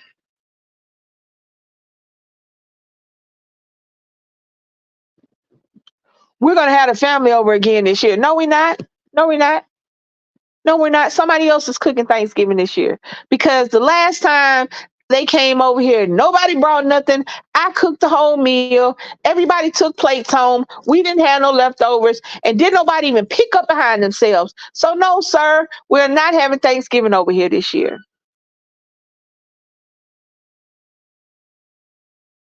I want to go to my mama's house. Bye.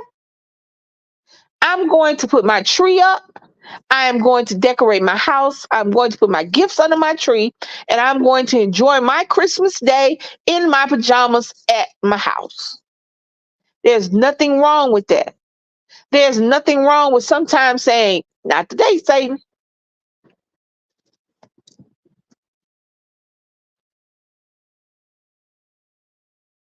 What you hit that red button behind you if the world was falling? Say what? What red button?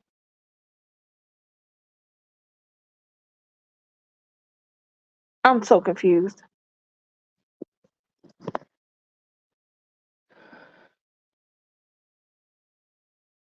That's just it. Red flags are there for a reason. Pay attention to them.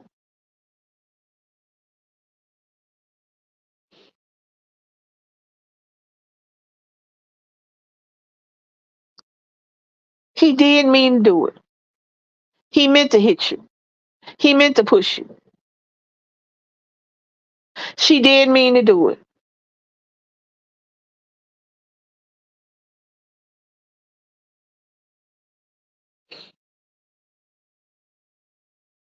She meant to say it. She meant it.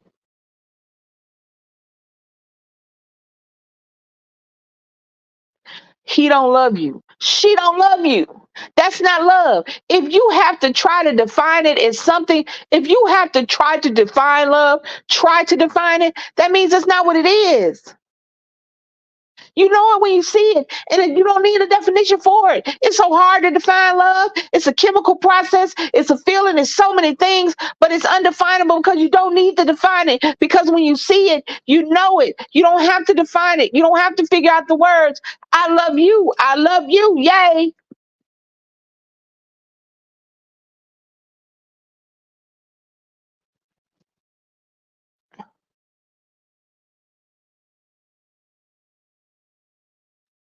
February the 14th, 2014, DC put a title on our relationship, but she never had to put a title on it because I was always hers.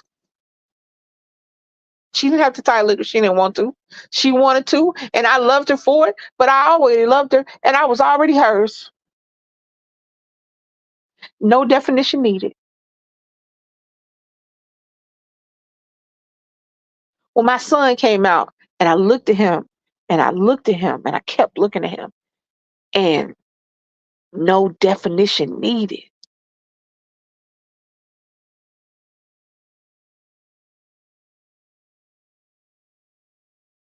When my daughter came into my life, and I looked at her, different blood, same blood.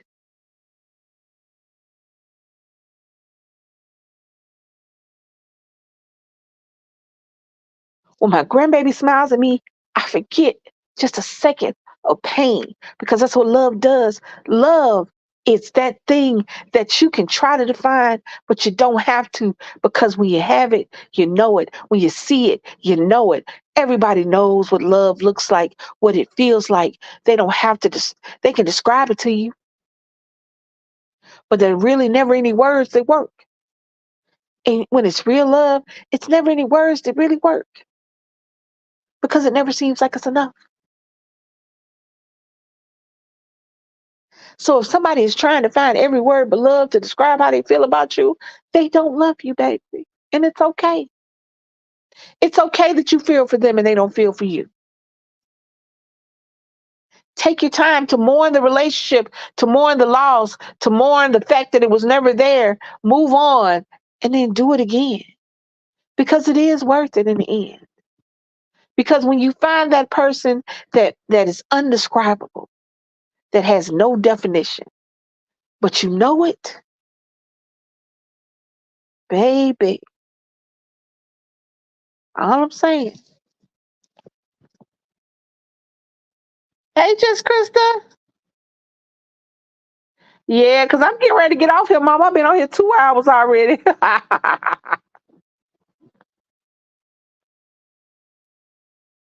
Next time I will DM you next time before I go on so you know, okay?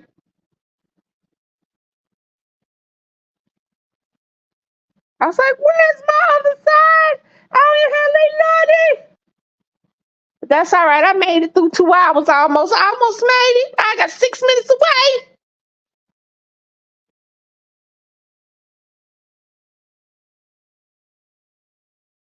If you see a red flag, salute it and go on about your business. One day you will look up and it won't be no flags. One day you'll look at a person and you go, no, you know what? Yeah, yup. And that's it. You won't need no big words.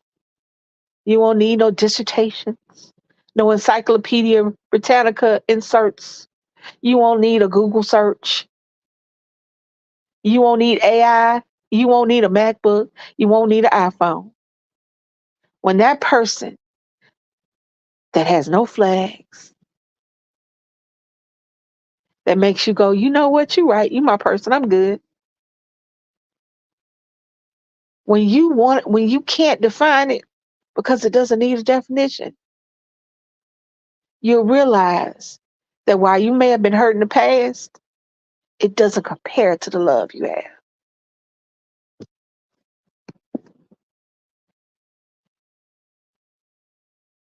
That's cool. I got you, Mama. I will DM you next time, next Wednesday. So I tell you what, just next Wednesday, 6:30. I'm gonna go on again at 6:30. 6:30 is a good time. And cause by the end my baby's gone and baby's situated in what she gotta do. So I'll do 6:30 next time too. I love you too.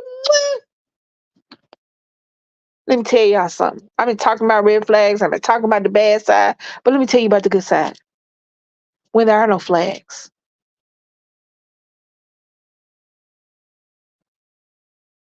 when that person defies logic, when you look at that person, you like, I've known this person my whole life. When you look at that person and you can't imagine life without them in the future. When you can't really put a word on how you feel about that person. When your person becomes your person, you realize that while, yes, I've been hurt in the past, I've gone through things in the past, I made good decisions, I made bad decisions, people have hurt me. When you realize you didn't give up and your person is there, defying all logic, defying all definition, you realize that it may have took a minute, but it was worth it.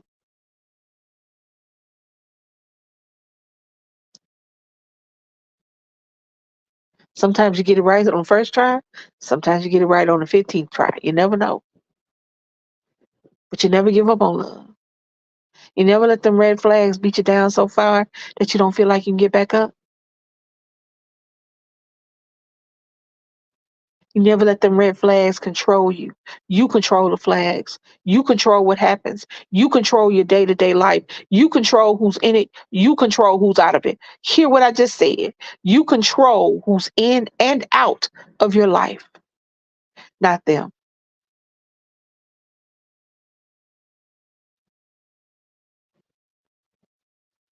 Sadness sucks, but it is what it is. And sometimes you got to go through it. Not all the time. Sometimes relationships just fade away. You both realize that y'all really went in it for the long haul, but it was fun while it lasted. Some relationships, you're the person who wasn't in love. And you use that. I don't care how good you think you are. Cause I know I've been the person who was not quite as feeling for them as they for me. But I knew it for long because I wouldn't want nobody to do that to me. It feels good when somebody wants you. It doesn't have to feel good for the long run when you don't want them the same way. So just that's what I'm saying. It feels good to be wanted. In the beginning, when somebody wants you, when you're on that cloud, that pedestal that they put you on, that shit feels good. I would lie. I couldn't lie to you and tell you it don't. That feels good to for somebody to look at you and you go, this person loves me. God damn it. But what doesn't feel good is realizing that you don't love them the same way and keeping on and continuing to hurt this person. That's not cool because the karma is a bitch, and I believe that what you do, you get. So y'all might want to think about that. All you red flags out there in the sound of my voice, baby, if you that bad, know that you gonna get it worse. So I would just, just you ain't gotta believe me. I'm just putting that out there.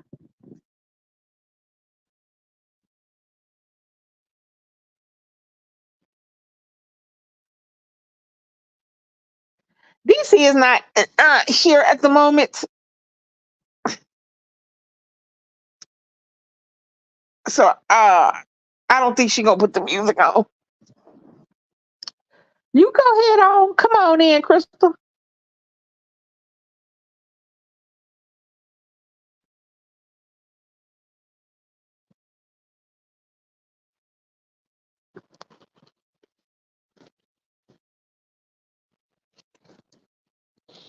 But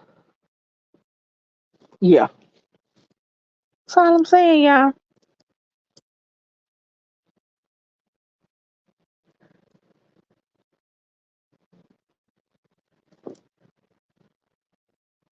Stop thinking that you can fix red flags. You can't. You can't fix them. You can't make nobody be a better person. You can't make nobody be a better husband. You can't make nobody be a better wife. You can't make nobody be a better sibling. You can't make nobody be a better kid. Hold on.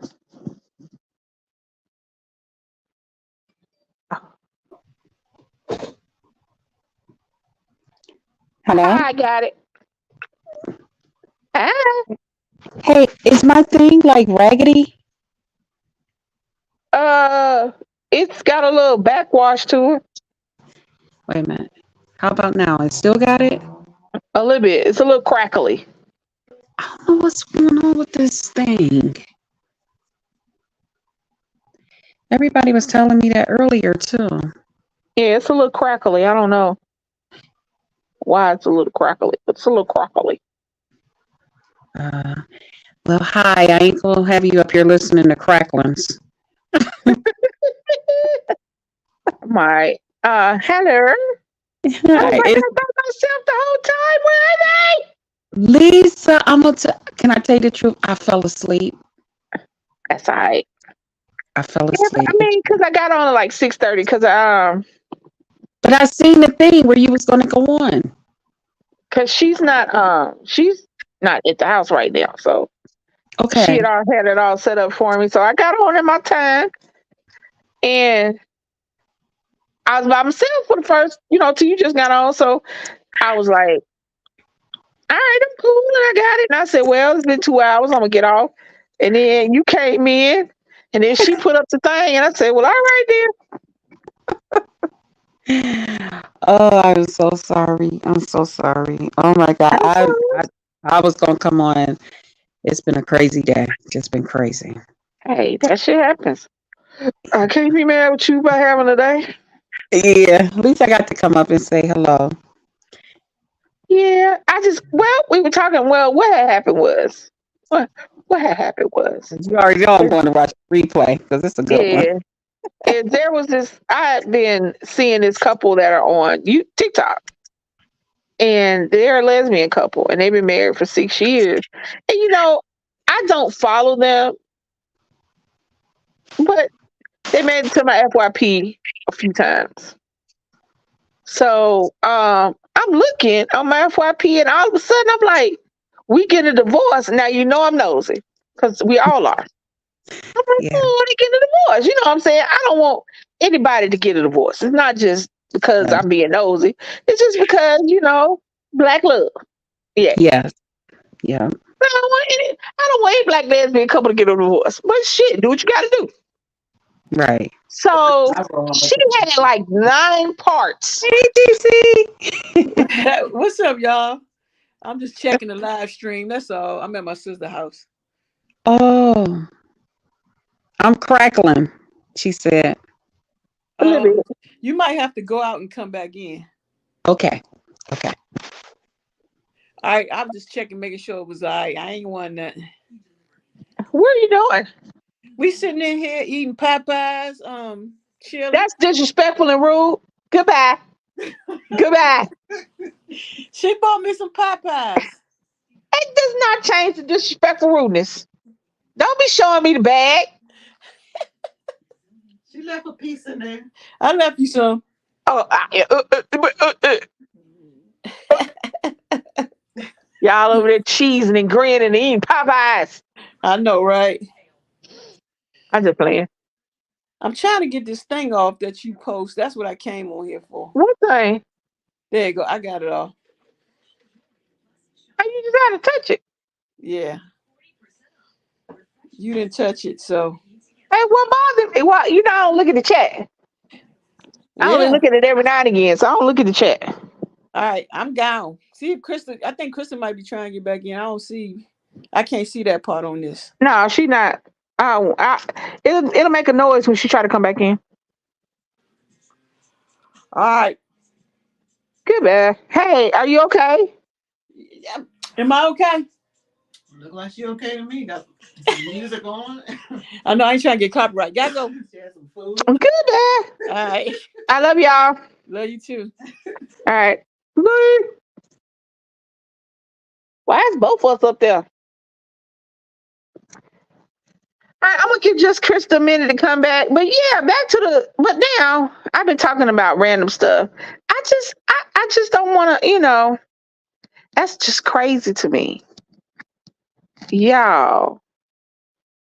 And you know what? Oh, that's what I did tell you. Okay, so after all of that, she's been married for 6 years, and somebody said that might not even be her real name, the name that she been using today, because that's the whole thing that she calls her by her name so hard, the way she calls her name.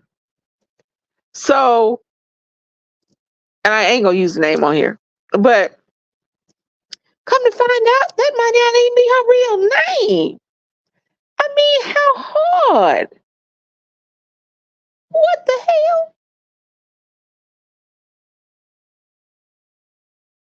I'm like, that had. I'm sorry. I mean, I feel bad. I really do. Like I said with just Krista, I don't. I understand, and I was just talking about people doing what they got to do for the relationships that they in. So make no mistake about it. You got to do what you got to do, and you can't just keep letting somebody do you in their own kind of way.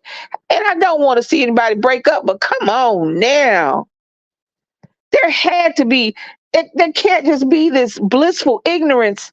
This person this person supposedly had been to jail before, you didn't know. Y'all had been evicted before, you didn't know. You didn't know they weren't paying the bills. This person told you that the table you had was gifted to them by her mother, and come to find out she wasn't paying the rent a center bill. How much could the damn table be that you weren't paying for? It'd be like 35.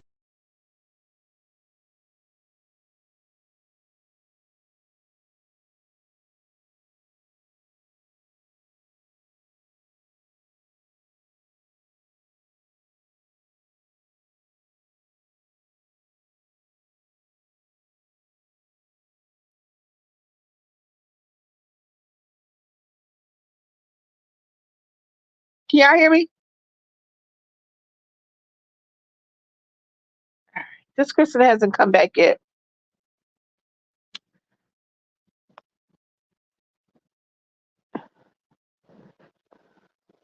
But I don't, mm-mm, mm.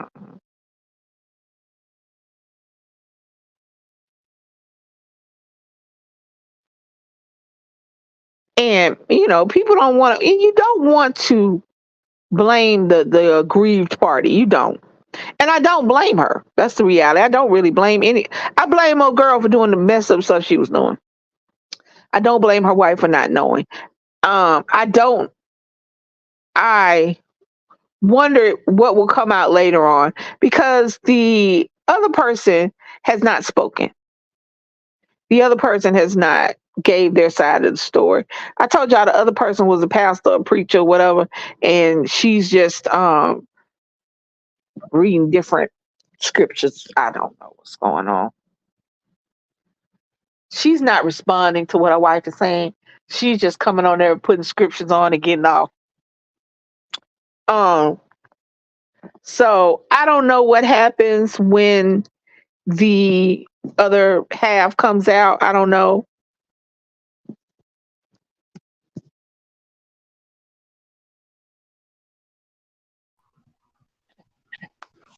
All right, you're back. Is it still messed up? Yeah, it's still a little crackly. It might be something in your speaker. You know what it sounds like? It sounds like, you remember how back in the day we would have some on the speaker and it would sound like it was crunchy? Oh, so like clean it?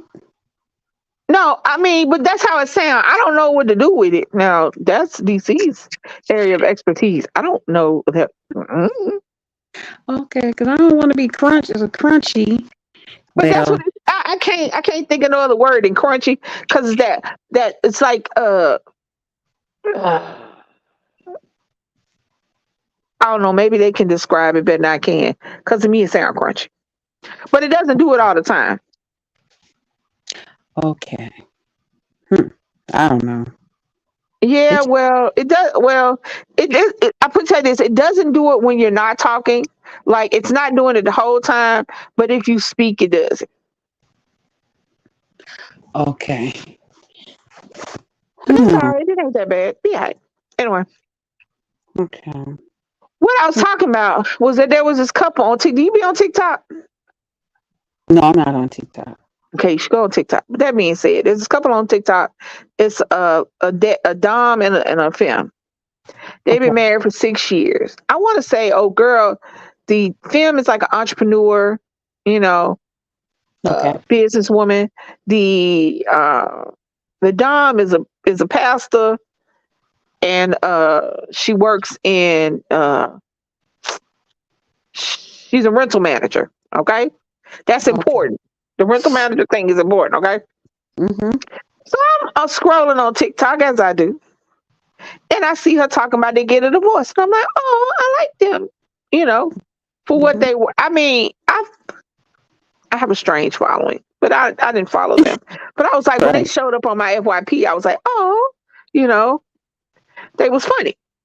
Yeah. Uh, so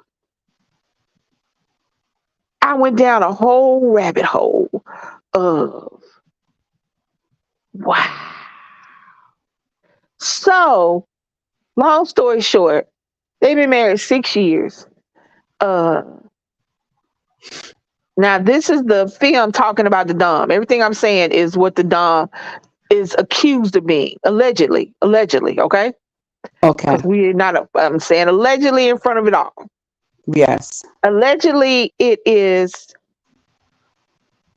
she wasn't paying the rent. She got them evicted from where they were staying twice. Oh.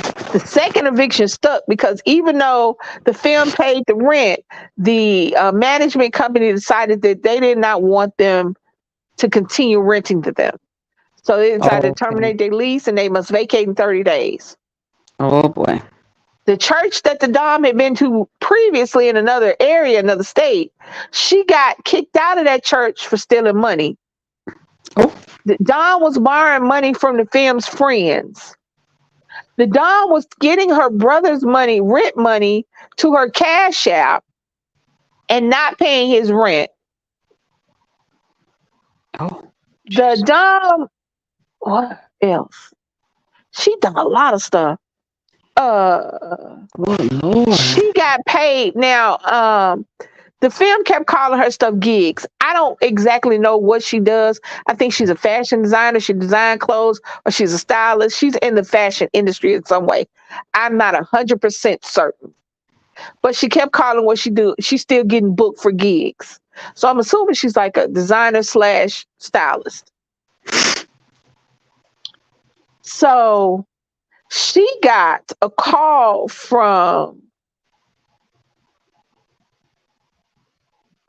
a deacon or a pastor from one of the places talking about, I just wanted to let you know that I talked to your wife about billing, about getting you paid for this gig you did. And I asked her for an email address, and she gave me her personal email address and not your business one. And she told, now this is what the person is telling the film wife. She was Right. telling her what she told me, that if they use the business email, her business email address, then her wife would be notified. And she's like, yeah, but it's her money. She said, well, yeah, I want you to send it to this email address. Oh. Mm. Baby. She said how she found out that they were evicted and she was taking her child to school. I think it's school one morning. And she noticed, because you know, a lot of us don't use the front doors to our apartments, our houses. Yeah. Yeah. We use the one that's by the, so I'm thinking it's a house. I want to say it's a house. Yeah. I'm Whichever going to one's say it's closer a to the house or a kitchen. townhouse or something, because a Yep. lot of us don't use the front doors. So we'll go days without paying that attention. You know what I'm saying? Especially Yep. if we leave early and come on late. Mhm. But she was leaving and she saw something tacked to the door. She sent her daughter to get it, or child. I don't remember whether it's a girl or boy. She Mm. sent her kid to get it. The child got in the car and said, "This is an eviction notice, mama." Oh. She dropped the baby off, went back to the rental office, and the rental office was saying, "This is the second time." She said, "I want to see all the information related to our account." And she saw the late payments and everything, and she noticed that this was the second time there was an eviction that popped up on their list. She said, "Well, how much do I owe you?" And the lady told her 2,700. That includes the rent and the fees. So she went to the bank, got the money out, brought it back. Now, this is what pissed me off. What pissed me off is that the rental place took the $2,700 and then told her that we don't know if we're going to continue your lease. That's because they still owe them their money. No, she gave them the money. She paid them up. They were paid up. Right. But she said, but they're still on the lease. You see what I'm saying?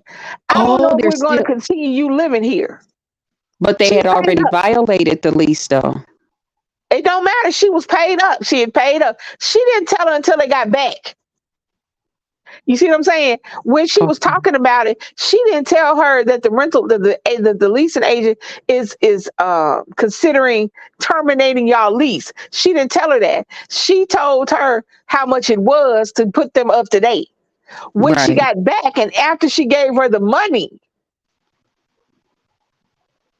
and put them up to date, then she said, "I don't know if the leasing company is going to allow your lease to continue." The next day, she got a notice saying that they were not going to continue allowing them to stay on the property and they had 30 days to vacate. Yeah, that's what they do. That's messed up. But see, what's really messed up is that her ex husband did the same thing. Oh, The film used to be married to a man oh my goodness. Mm-mm. because she has 3 kids. I want to say she has older kids and I think a younger one, not super young, like I want to say 9 or 10. I You ain't never would seen think no that kids she'd though. have I don't learned know, her but anyway. lesson. But see, here's the thing. Let me tell you something. Let me tell you something. Especially if you go from a heterosexual relationship or straight relationship to a gay one, people Hmm. think that when you change the gender, you change the person. No, you still attracted to who you're attracted to. Hmm.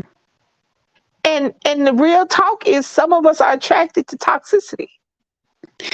Yeah. Some of us like the bad boys. Some of us like the edge. Some of us like the little grime in our situation. Mm. And we don't maybe not we don't even pay it attention. Sometimes we're waving the red flag. Now, take my word for it. Sometimes we brought the flags with us. Not all the time did the flag was the flag there when we got there. Sometimes we brought the flag with us. That's Hmm. what happens when we talk about relationships and we talk about people getting in and out of relationships. We always assume that one was bad and one was good. They both could have just been, Hmm. you got issues, I got issues, But and you would together think our that she issues didn't learn suck. how to. But you would think that she would have learned how to take responsibility and make sure that the rent is paid herself after all of this. Yeah, but that might be her letting somebody else do that. She said she would sell Yeah. her the money for the bills and she wouldn't pay the bills. Hear me. If if the person I was with before you Hmm. had me in a situation where I had to try to find somewhere Right. for me and my kids to live, Right. nobody else could do that. That's However, right. it may not be in me you understand what I'm saying? Yeah, that's I why I'm may saying you would think she learned. Yeah. Well, I mean, when you saying she learned, it might not have been something she might not have known it was something she learned. She might not have known that just because old girl is old girl don't mean old girl ain't gonna act like old dude. Because Right. you like the old dude acting like the way old dude acted until he acted a fool. Yeah. We like what we like, and most of the time we like the same things. We Mhm. like who we like. We like what we like. That's the part of relationships people don't. That's the part when you get to talking about a toxic relationship, red flags, ignoring them and not ignoring them. We ignore it. Sometimes everybody got a red flag. Yeah. Sometimes we're not healed from the relation. Sometimes we're not healed from one relationship before we get into another one, and we end up getting with the person we were with before, except in a different persona, in a different body. Still Yep. the same person. Yep.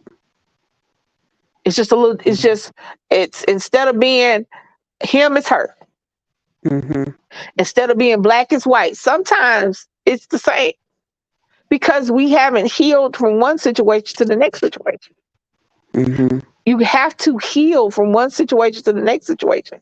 And somebody can't be your healing. You can't use somebody as a band-aid. You can't use Yes. somebody as a cough syrup, as a band-aid, as a cast, as a crutch. You can't use them to heal you or to fix you or to fix your love life. Sometimes we got to take a minute, step all the way back, pay attention to our own red flags and see what we can do about them before we get into a situation. Because I know I went to the same person, the same person, the same person until I didn't. Until I realized that I got to be good with me and this person got to be good with me, because if this person ain't good with me, I'm not going to be happy. Just I've been the person who was whatever you like. I've been Mm-hmm. old girl from Coming to America, hopping on one leg and barking. Whatever Mm-hmm. you like, whatever. And it didn't work for me. Right. But you got to figure that out and you got to get that shit out and you got to, you know what I'm saying? You got to boom, boom, boom. Mm-hmm. But so she'd already had a messed up situation. And then she got with old girl. And for 6 years, I guess she hid all that. Wow. But I mean, and when you're telling your story, you're not going to tell your story from the I maybe I was a little blind, maybe I ignored Right. the signs. You're not going to say, I saw that Right. shit but I just ignored it. That's not what you're going Right. to say. i'm Right. just I'm just being real. I'm being 100%. I mean, like they Yeah. said, I'm being 100. You're I not going to wanted to say, say that, but I didn't know how much this phone is cracking. So no, it's I not was that going, bad, it's just a little bit. It's not that bad. You can go ahead. okay. I wanted to say that it seems like she's one of those shift the blame on them type people where she's always going to be the victim, you Well, know. I ain't gonna, I don't know, like I said, I don't know them, you know. I Okay. can't sit up there and tell you how awesome this person was. I can't tell you how awesome the film is. I can't tell you how bad the dom is. All I seen is the little stuff that I see when they hit my For You. I don't follow them, you know what I'm saying? And the only Yeah. reason I'm following them now is like everybody else. The reason everybody else is following them because she made 9 damn parts to the video. And it's Mm. still more. And people get on there doing stuff. Yeah. So Yeah. yeah, so I can't tell you like, oh, she did this and I can't tell you she ignored shit because maybe she did. That's what I tell people. Like the two relationships I was in, which were long term ones, I often say there's a common there's a common factor here. There's a you know, and although they were both abusive, like I tell people, I still I still know what I did too. You know what Right. I'm saying? Like I'm not saying that they gave a person a reason to jump on me or me in return say, at times I was the one doing the fighting. I was. I have to admit to that. And that's why I always tell people, I don't just say, if people ask me, I tell them, yes, I was in an abusive relationship, but there were times that I came in doing the fighting because I'm one of those people, I'm going to come back when I'm ready to come back, you know, and Right. sometimes we would be in a good place and then I'm ready to fight, you know, and some of that stuff Well, I had to be healed from, you know. yeah, I mean, you have to. Sometimes I'm not going to. A lot of times when we are used to abuse, Hmm. it becomes a part of our everyday thing, Hmm. especially if we've had to make ourselves hard because of the person that we're with. Yeah. But that being said, but we also have to acknowledge that we know this is wrong. And if we Mm-hmm. actively do it after knowing it's wrong, especially since it was done to us, we just as wrong. But Right. again, ain't nobody gonna say that when they telling their side of the story. Yes. Yep. Not until That's why I later. like to tell the truth. I like to tell the truth. But it's You not know. that you telling a lie. It's not that you telling a lie. You're telling your side of the story from your feelings at this point in the story. See, a Mm-hmm. story has a beginning and an end, but it has a whole big old middle ground Mm-hmm. before you get the beginning and in the middle, and then you got to get to the end. So by the Mm-hmm. end, if you've told the story and you've added the point that, you know what, sometimes I used to come in there like Rock'em Sock'em Robot too now, Yeah. then you have acknowledged your, but you have to not just acknowledge it, you have to acknowledge that there's an issue that you might Yep. take into your next situation. And Right. until you heal from that, you shouldn't even Mm-hmm. go into another situation. That's And right. a lot of people don't do that.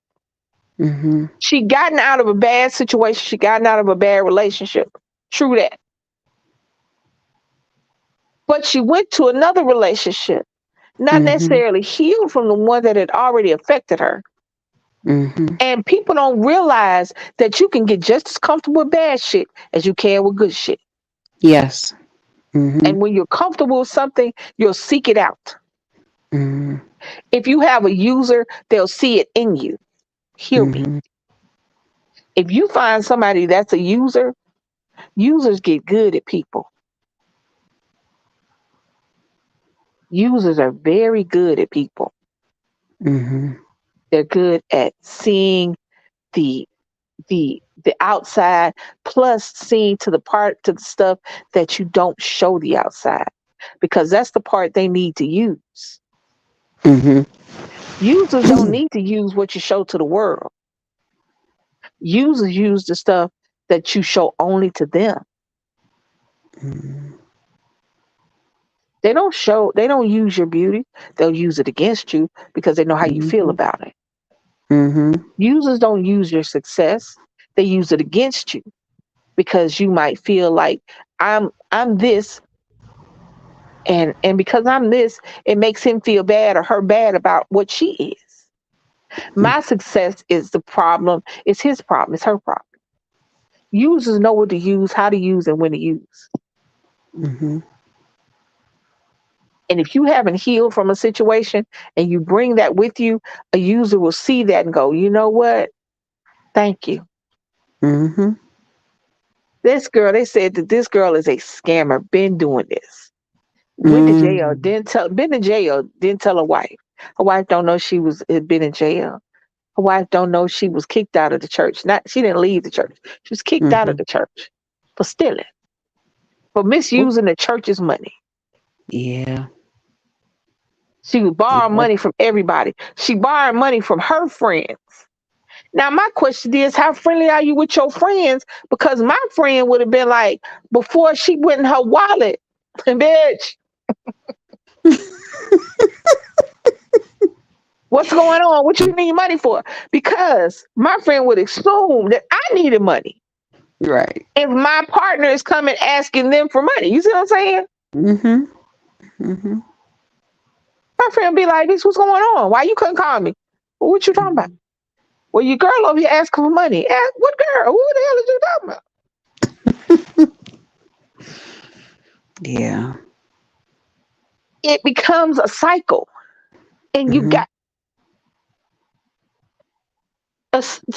telling everybody that you ain't mad no more is not healing. Mm-hmm. Telling everybody you fine is not healing. Mm-hmm. Tell everybody you ain't studying that girl is not healing. Mm-hmm. You got to do it. And you got, sometimes it sucks. Sometimes that means you got to be by yourself. Sometimes that Mm-hmm. means you got to be sad. Sometimes that means you got to go in the corner and cry. Shit. Mm-hmm. I'm sorry. Sometimes that means you have to look at yourself in the mirror and go, you know what? Yep, that's me. I did that. I suck. Yep. Yep. Gotta I do mean, better. yeah, that, yeah. Mm-hmm. Sometimes we got to go to ourselves and, you know what? We got to do better than this. Mm-hmm. And it's okay. But it's like I Because hear people sometimes say, you'll feel like you're okay. Sometimes you'll feel like you're okay. Like in my situation, I thought because I've been out of a relationship for so many years that I was okay until somebody said what they said to me, that what I told y'all. And when I thought about it, and I had mentioned that to my cousin when her and I was talking, she told me, she said, that's why that person told you what they told you, because they knew that that was still in you. And they probably said to themselves, if you come at me a certain way, I don't know what I might do to you. So that's why they just told you, I'd rather not. right. I mean, and it was a good thing, Yeah.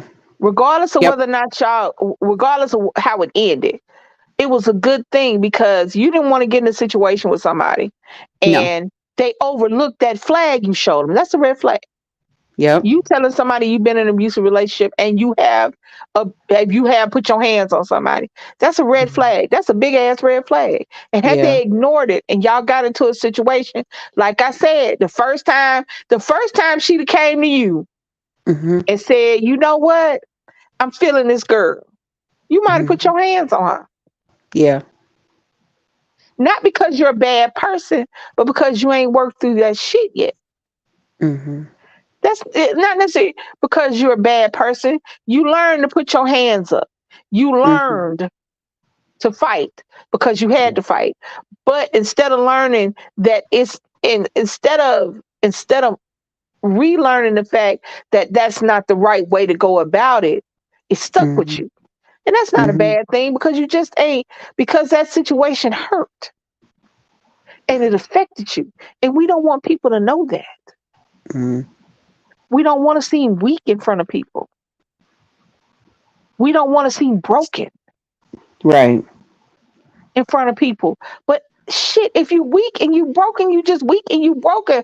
That doesn't Yeah. mean you down for the count. That don't mean you out of it. That don't mean you don't matter. That doesn't mean that you can't get better. That just means that at this moment, on October the 4th, 2023, I'm weak and I'm broken. But you know what? On November 1st, 2023, I'm not.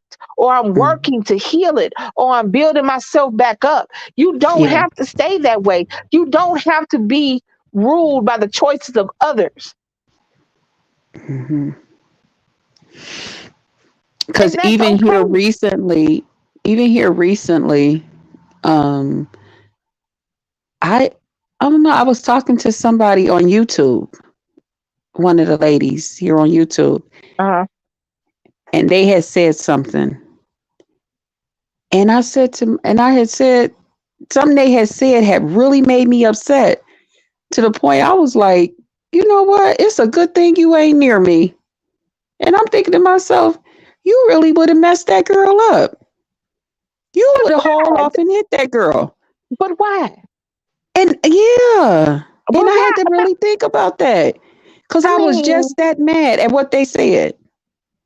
but See, I ask you got a a lot of, question and don't be mad.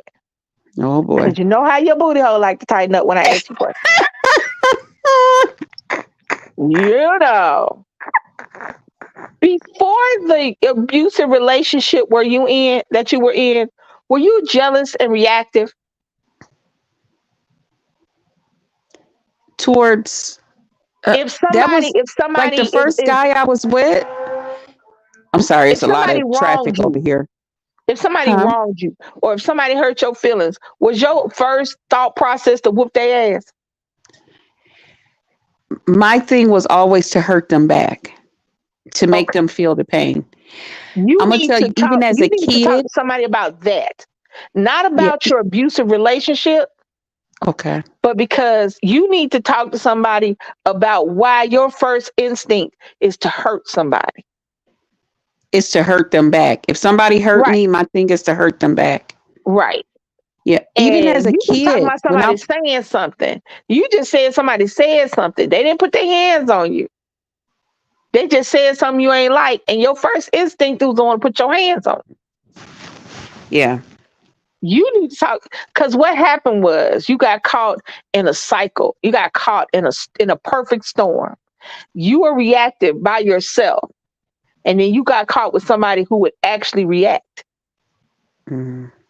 You got caught with an abusive person. Mm-hmm. So now he gave you permission to react. Because maybe before you Yeah. might have thought and pulled yourself back. Maybe I would have wanted to hit this person, but I didn't because I didn't want to go to jail. Yeah. But then you got with somebody who put his hands on you and you was like, oh no, I'm about to fuck this one up. Mm-hmm. But the reality is men are stronger than women if it was a male female Right. relationship. And he could do more damage to you physically Right. without a weapon than you could to him. Oh yeah. Oh yeah. So that's why a lot of times in relationships where you see after the woman leaves the relationship, she's still fighting. A lot of times she went into it fighting Mm-hmm. and he just gave her somebody to fight. And Mm. she has not only not reconciled that this person that was supposed to love her put his hands on her, she not only reconciled the fact that her first instinct before that was to put her hands on somebody. So I don't know if you talk to somebody, I don't know if you want to journal. A lot of times, shit, if you can't talk to somebody, a lot of times, especially in the black community, we're taught the psychiatrist that's not for us and yada yada whoop de whoop. Mm-hmm. But I watch way too much ID to know that Yeah. when And I don't want to violence fight is an with people. option, to Right. know that when violence is an option, people will use it. And you don't always come back from that. Yeah. And I don't want to fight with nobody. I don't. So Mm-mm. you might want to start talking to somebody. Do the shit. Mm-hmm. If you don't want to go in no office or you feel some kind of way, they got damn apps that you can, you know what I'm saying? To where you Mm-hmm. can FaceTime with a therapist or somebody. Mm-hmm. They got And I'm gonna tell digital. you. Go ahead. No, I said, and I'm gonna tell you, I've been like that since I was a little girl because I can remember my mom telling me she had told me to go to bed and I didn't want to go to bed. And she was like, go to bed. You know how your parents be. Right. And she said I was crying, walking to my room, Right. Oh, excuse and I me. had my head turned, Hmm. looking at her like, don't you see my tears? I don't want to go to bed. And she said, when I got ready to turn back around, I hit the wall. My mother said I actually bit the wall. Damn. No, The yeah, wall because hurt me. my mom would have broke my whole neck, put me back together again, and told me to get up for church. But so that's where I But was that at. I ain't wall no damn hurt punching me no when I wall. turned What the hell? around. But you know, the wall hurt me when I turned back. When I turned around, the wall was there and hit me in the face. So I got mad and bit the wall. You Well, hurt me, I'm gonna hurt you back. and some people So. are like that. Like I said, when I was younger, I was airing opportunity. I was mad. I don't Hmm. know what I was mad about. I talked a lot of Hmm. shit. Did I get in a lot of fights? No. Okay. No, I didn't get in a lot of fights. I talked a lot of shit. You wasn't just gonna talk to me. You ain't gonna talk to me in no kind of way. Hmm. But I also know that I got a really bad temper, and I know that I would choose violence, especially when I was younger. So I got to the Hmm. habit. I started calling my mama, and she talked me down. She like just like your dad. You mad at something, you want to fight everybody. Well, sometimes you just got to whoop somebody ass. And I really didn't get in no fights. I got in one fight. I had one fight when I was in high school. And I don't Hmm. know why she was mad at me. I wasn't talking to her. But anyway, I digress. I Hmm. got in one fight. Brought home. Police brought us home. Oh boy. Cause she was bigger than me.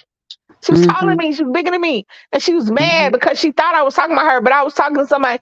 We were coming. No, we in the country. We in the country. Hmm. And back in the day, we rode in the back of the truck. So Hmm. we coming home there was something at our high school. And my cousin was like, I was like, give me a ride. And it was full of folks in the back of the truck. No. And then we was arguing. I called him something. I called his big ass something. I forget what I called him. And she thought I was talking to her. She was across the street. She ain't like me. She thought I was talking to her. I said, bitch, I didn't talk. I was talking to you. What the fuck? I say it's so smart. I called her a dog. I don't know. I called all kind of shit after that because I wasn't talking to her, but I wasn't talking to her. So she called me a Right. bitch, and I said, fuck you. And then I said, what you gonna do? And she came across the street. So she was like, I was 5 something. I'm 5'4", 5'4" and a Yeah. half. She almost six Yeah. feet tall. I'm 150. She 200 at the time. I was 150. She 200. Mm-hmm. She was bigger than me. So I grabbed her Right. shirt, her sweater, and balled it up in my hand so she could be closer to me. You just ain't gonna hit me with your fist. I am light skinned in it. You just ain't gonna have me. And this motherfucker looking like I got my ass whooped. And I was tearing Yep. her ass up. And I Mm-hmm. scratched myself. When I drug her in, I scratched myself with my nail on my cheek. Mm-hmm. And the cops put us apart. And I throw my arm across her back to try to knock her down. The police like, stop fighting. I'm like, she started it. And they took us home. It was a country, a small town, it took us home. I'm gonna take you You- home. I don't care. My mama no. Take me home. I'm talking shit. Yeah. And then Yep. we go back to school. That was a Friday. Go back to school that Monday. She's sitting up there talking shit like I'm scared. Girl, I ain't scared of you. Mm-hmm. You didn't scratch me. I scratched my goddamn self. Show Mm-hmm. that telling folks. I said, you didn't do this. Look at my face. You didn't do this. Mm-hmm. They're like, I said, she didn't do that. I scratched myself. Right. I pulled that big bitch into me. She was not about to get them big meaty hands on me. Y'all see how big she Mm-hmm. is? The hell wrong with y'all? Yep. They look at you like you stupid. It is what it is. Yep. Because people do think because you know, and maybe because being short and stuff. I don't know what it is, but I be thinking that people think it's okay for them to try me, and I be trying Yeah. to let them know, don't do that. Don't do that. Try Jesus. Don't try me. Yeah. And I Try carry a heavy chocolate pocket. fried chicken. Don't try me. Yeah. And I carry a heavy pocket these days. So don't do it. Definitely don't Please. try me now because I don't fight nobody. I'm not about to fight nobody. Exactly. However, I will exercise my Second Amendment rights. There you go. Yeah. But Yeah. I digress. Yeah. So yeah. So Yeah. in your case, Mama, Mhm. moving forward, Yeah. if you know that, a lot of things you can do for yourself because you seem very self-aware about that. Mhm. So you being self-aware about that, and you know that you don't want to do it. Mhm. So when you get to the point where you see somebody you really like or you really want to be interested in and you want a relationship, Mhm. a full, whole, healthy I'm not ready for no relationship, relationship, Lisa. I'm well not then ready. you figure out when you're ready, Mm-mm. you'll fix the things you need to fix. You'll do what Yeah. you need to do. Hold on, y'all. Yeah. Yeah. Hold on.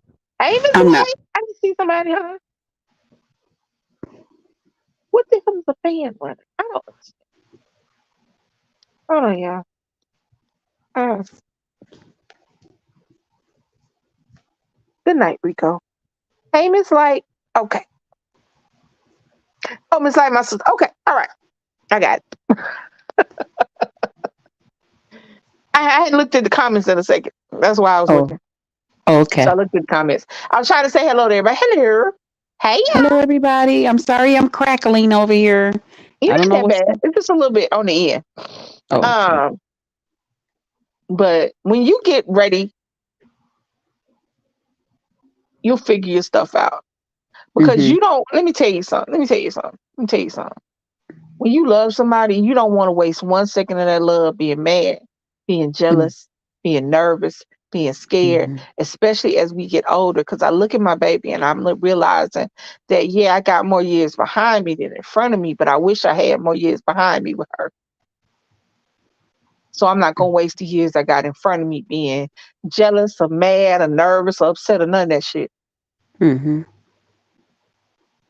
So when Well, you I get got to more years ahead of me than I got behind me. I mean, with her, I don't think I got 50 more years with her. I can work for 107, Mhm. but I I don't know ain't if I going got nowhere 50 for a more. long time. I don't know if I got 50 more. I'm hoping about 30 more. I'm hoping about a good 87, 90. That's Because last young. time I won't even know no way. That's young. I We just I look we at just some gonna be people rolling on around here. and out hovering around with no teeth in, talking shit to everybody. No, no, Lisa. If you go to some of these YouTubers, they got their grandparents and their mothers still. These people is in their in their 90s, Oh no, no, and I'm they not sit. saying that I'm gonna be. I'm not gonna say. I'm not saying I'm going to be incapable. That's not what I'm saying. I'm saying that I know I have certain health issues, and I know as I get older, they're going to be exacerbated by age. My brain is fine, and once I get my body into a situation, then that'll be fine. But I know as I get older, it's just the reality of life. That I would love. I hope that I am the. I hope that I am the crazy dancing great grandmama. But I'll be happy being the sitting talking shit great grandmama too. I'll be happy with the great grandmama with the red flags on the back of her. What the not a hover around? What they call it? The wheelchair, the wheelie. Mhm. I have me a pink one with a unicorn horn on it. Be 97 years old. Bitch, you too young for old for a unicorn. You are not. What? If you think I'm not gonna have a pink unicorn, you better know better. That's Tail right. and all. Hmm. But I can't imagine wasting a second. That's all I'm saying. So when Right. you get to where the situation that you want to be in, you won't want to waste a second either, and you'll want to be Mhm. better for that, Right. and just for yourself, real talk, because Hmm. that's a heavy weight. I was mad all the time when I was young. Hmm. And It that's was why I nothing. say I'm really a happy person. I am such a happy person. And, but if I start to care and you say something crazy, I really was feeling real crazy inside. Well, I mean, I was just feeling need to ask downright somebody. crazy. I don't know the right words. I don't know the formula. I don't know what's supposed to be said to make you be introspective about that. So that's why I say talk to somebody. But if Hmm.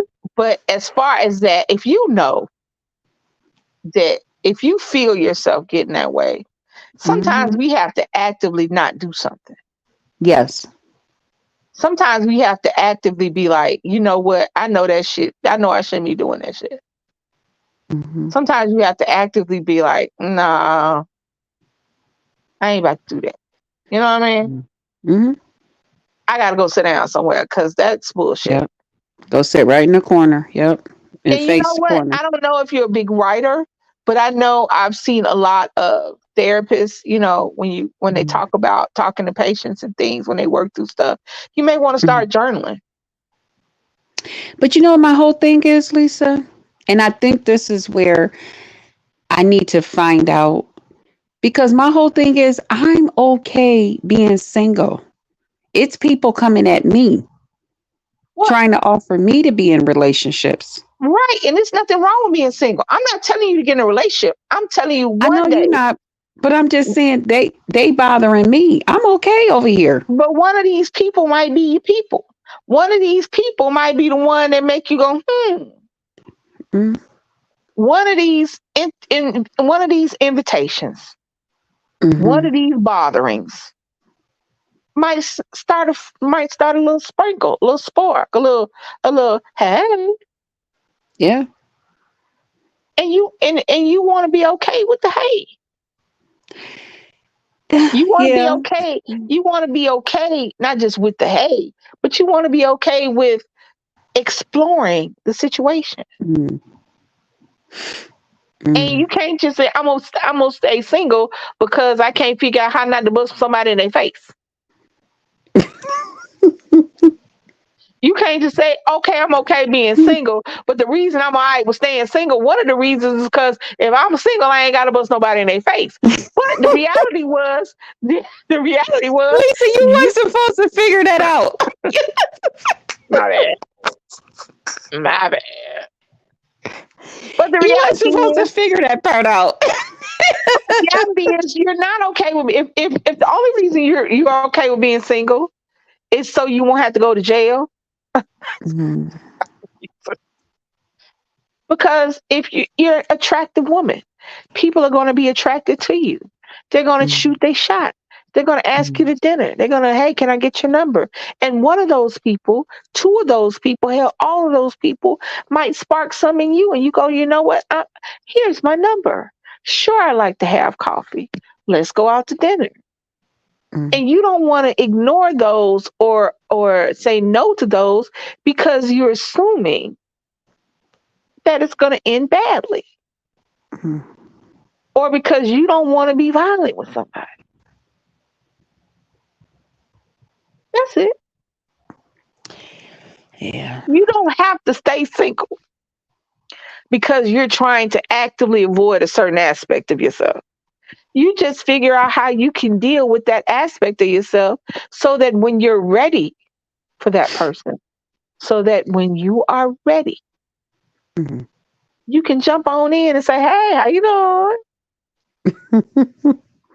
What's your name is?"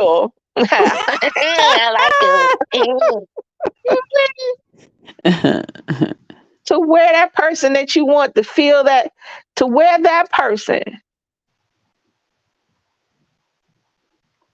to where that person, you Mhm. want them to feel that side of your bed, that you missed that weight in your bed Mhm. and you found somebody to feel it, but you keep them at arm's length because I'm okay being single Mhm. because you don't want your emotions to get the best of you. Yeah. Yeah. Just work on that. Work on that. Do your stuff. Be happy with your singleness. And then when the time comes, be secure in the knowledge that you can move forward with somebody if you want to. Mhm. Not because I say so, not because the therapist says so, but because Krista says, you know what? Today is the day, Mhm. and you're the person. Let's try.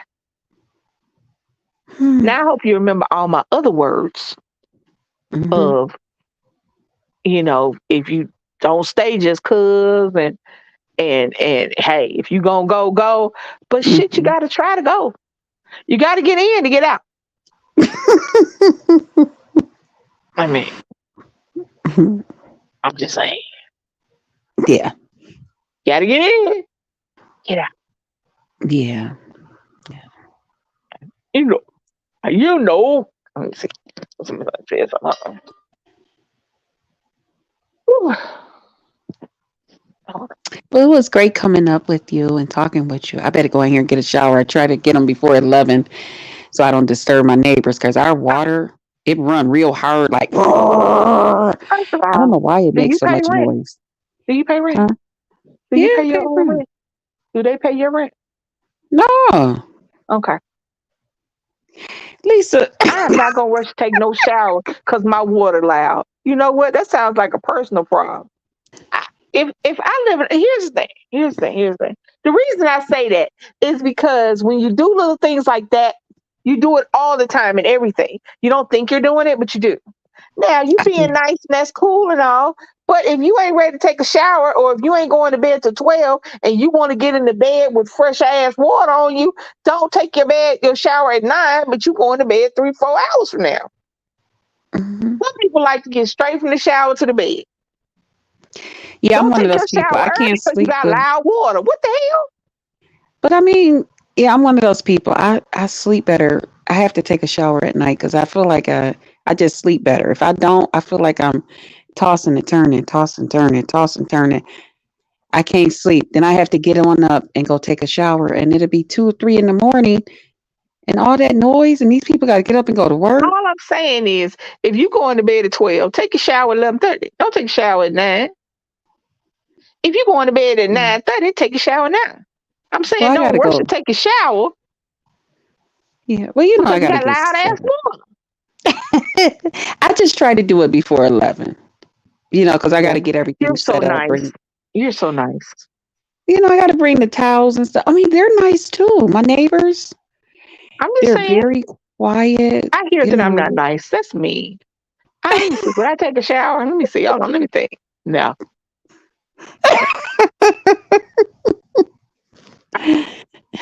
I don't think I would.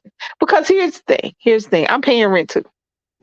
Yeah, Because I'm not making the water loud. The apartment is making the water loud. We get together. We go, y'all need to fix these pipes. Because these people shouldn't hear me taking a shower. yeah. Because I hear them taking theirs, and they can, yeah. So Hmm. y'all need to get together with the people and say, y'all need to fix. I pay too much rent to hear them people taking a shower. You can hear like the water running in the tub. You know. That's crazy. That's crazy time. Yeah. I don't think I've ever heard anybody else water run. And I lived in some Really? apartments. I would have been mad as hell. And not because Yeah. the people, I wouldn't have been mad with the people. Because I'm not gonna sit up here and tell somebody not to wash their ass. If you sneaking in the house at 3 o'clock in the morning, hey, it is what it is. If you gotta hit that walk of shame shower at 3 o'clock in the morning, don't not get a shower because of me. I will be fine. I'd be mad with the apartment. I'm just saying. I might be. I mean, it depends on my neighbors. I say I'm messing with you, but I know you are. it depends on I my know. neighbors. If because we lived in the first apartment I lived in DC with, we were in on the second floor and it was the third floor. Mhm, Baby, when I tell you them little bastards upstairs, they didn't do mhm. anything for them to stop. Not nothing. They would be running and stomping and running and not just running, but it would sound like it'd be three kids on a big wheel with a with Nope. a with a with a broom, baby. And if you would say something, the kids would get louder. Oh. Uh-uh. I said, if you Mm-mm. don't go, you better go up there and cuss them out if I go up there. Mm-mm. One time, Brittany was had something at the house, and they was acting a monkey upstairs. Brittany went up there Mm. and said, could you please just hold it down just a little bit? Mhm. She's very nice and very sweet. Because I'd have been like, get your the motherfucking kids up. I'm about to scare the shit out of all y'all. But no, I'm just messing with you. Yeah, yeah, yeah, But yeah, but yeah, I want as I've gotten older, I realized that the world would be a better place if we were all happy. yeah, So if I can get the people I know a little bit of happiness, I'm cool with that. Give you a little. That's why I do these lives and these videos. Give you a little bit of knowledge. I'm cool with that. yeah. Shit, I be spreading y'all channel around. I I learn be stuff. telling. Thank you. Mhm. I appreciate that. Yeah, I learn I stuff from do. everybody, from anybody. Mhm. I love to learn. I love to learn new stuff. I don't know everything. Now I got a lot of life experience and I'm pretty book smart. Mhm. But I learned to know. And I think that if you know something and you can pass it on, you should. If you have a platform, I have a small platform to pass on what little I got to give out. And Mhm. if it helps somebody, yay. Yep. If it don't, yay. But Mhm. it's there for the taking if it's needed. Yeah. So Yep. I'm going to get off of here. Yep. I Well, I'm thank you glad so I much. was I'm able to glad you came. catch. Yes, me too. I'm so glad I always have a nice time. I'll do I'm better. glad you came. You need to see what happens is you need to get a live and then you need to invite me and then I come to your live and then we mess with your people. Oh, Lisa, do you really want to hang out with the people I've been hanging out with lately? I don't know because now my mouth is reckless. So you would know whether or not I should do that. They would welcome you. Oh my God. But I've been hanging a lot out in the what I don't know, the LBJ, I don't the community. Girl, what is J? It's I L. don't know. You about to make me not know it. It's LBG. It's late. LBG. Anyway, Oh shit. Hold on. I, They about I just I been think everywhere. you know what? You know what?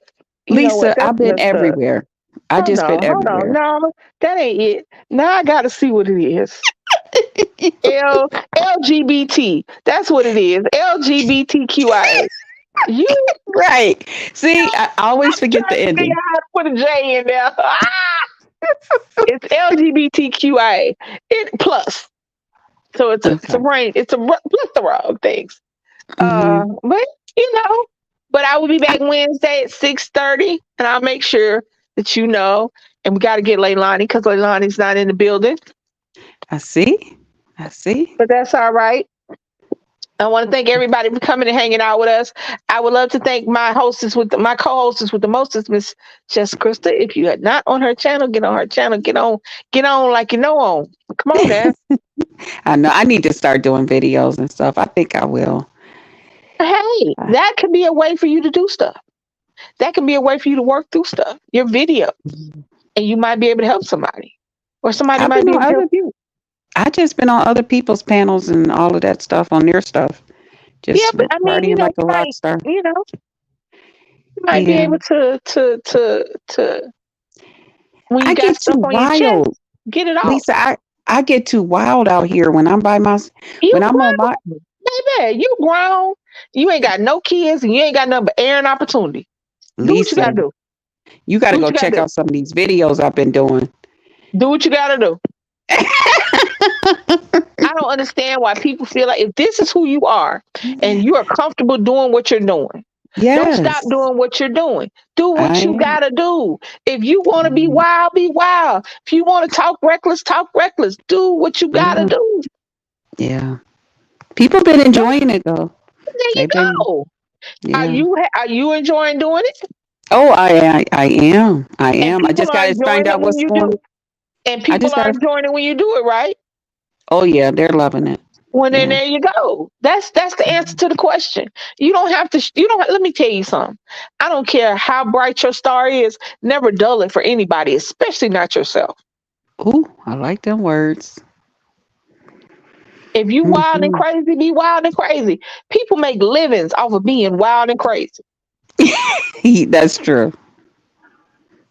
So true. Yes, dear. I'm gonna check out the videos. You seen them? No. But she Oh, will. y'all gotta go check them out. We Hey, gonna have babe. to, You huh? want me to tell you where they at? I didn't hear you. I said, you want me to tell you where they at? Where they at? On Benz Zone. Yeah. Ben, Benz, like a Mercedes Benz. Uh-huh. Zone. Zone. All right, I'll check it out when I get home. I'm I'm on gonna my be way her home. co-host in a sexy lip food eating challenge. Oh, And I won a challenge too. hey, Okay. babe. Huh? I love you. I love you too. Hey, stop I'll giving be me some juice. I when love you you. call me when you get off the dang on line, lady. Well, you right there. That didn't make no You sense. know I'm she's just scared playing. I'm gonna start begging for something too. You know, I always ask to bring me a snack from the store too. You going to the store? You want something? No, just playing. All right, I'm about to get off here. Hold on, let me do it. Do it like baby do it. Hold on, wait a minute. Hold on, wait a minute. Hold on, y'all. Hold on. She about to do it. Yeah, I'll be home in about an hour. It's gonna take me an hour. Oh boy. All Oh right, boy. y'all. I want to thank my wife who's dancing to the music. I want to thank my co-hosts with the mostest, Just Christy. Y'all go check her out. Every Wednesday we talk about everything. So Yes. y'all make sure y'all come back. This your girl Lisa. Make sure you like, comment, share, subscribe. I will see y'all next Wednesday, 6:30. We talking shit. Let's go. Bye y'all. Bye Yeah. everybody.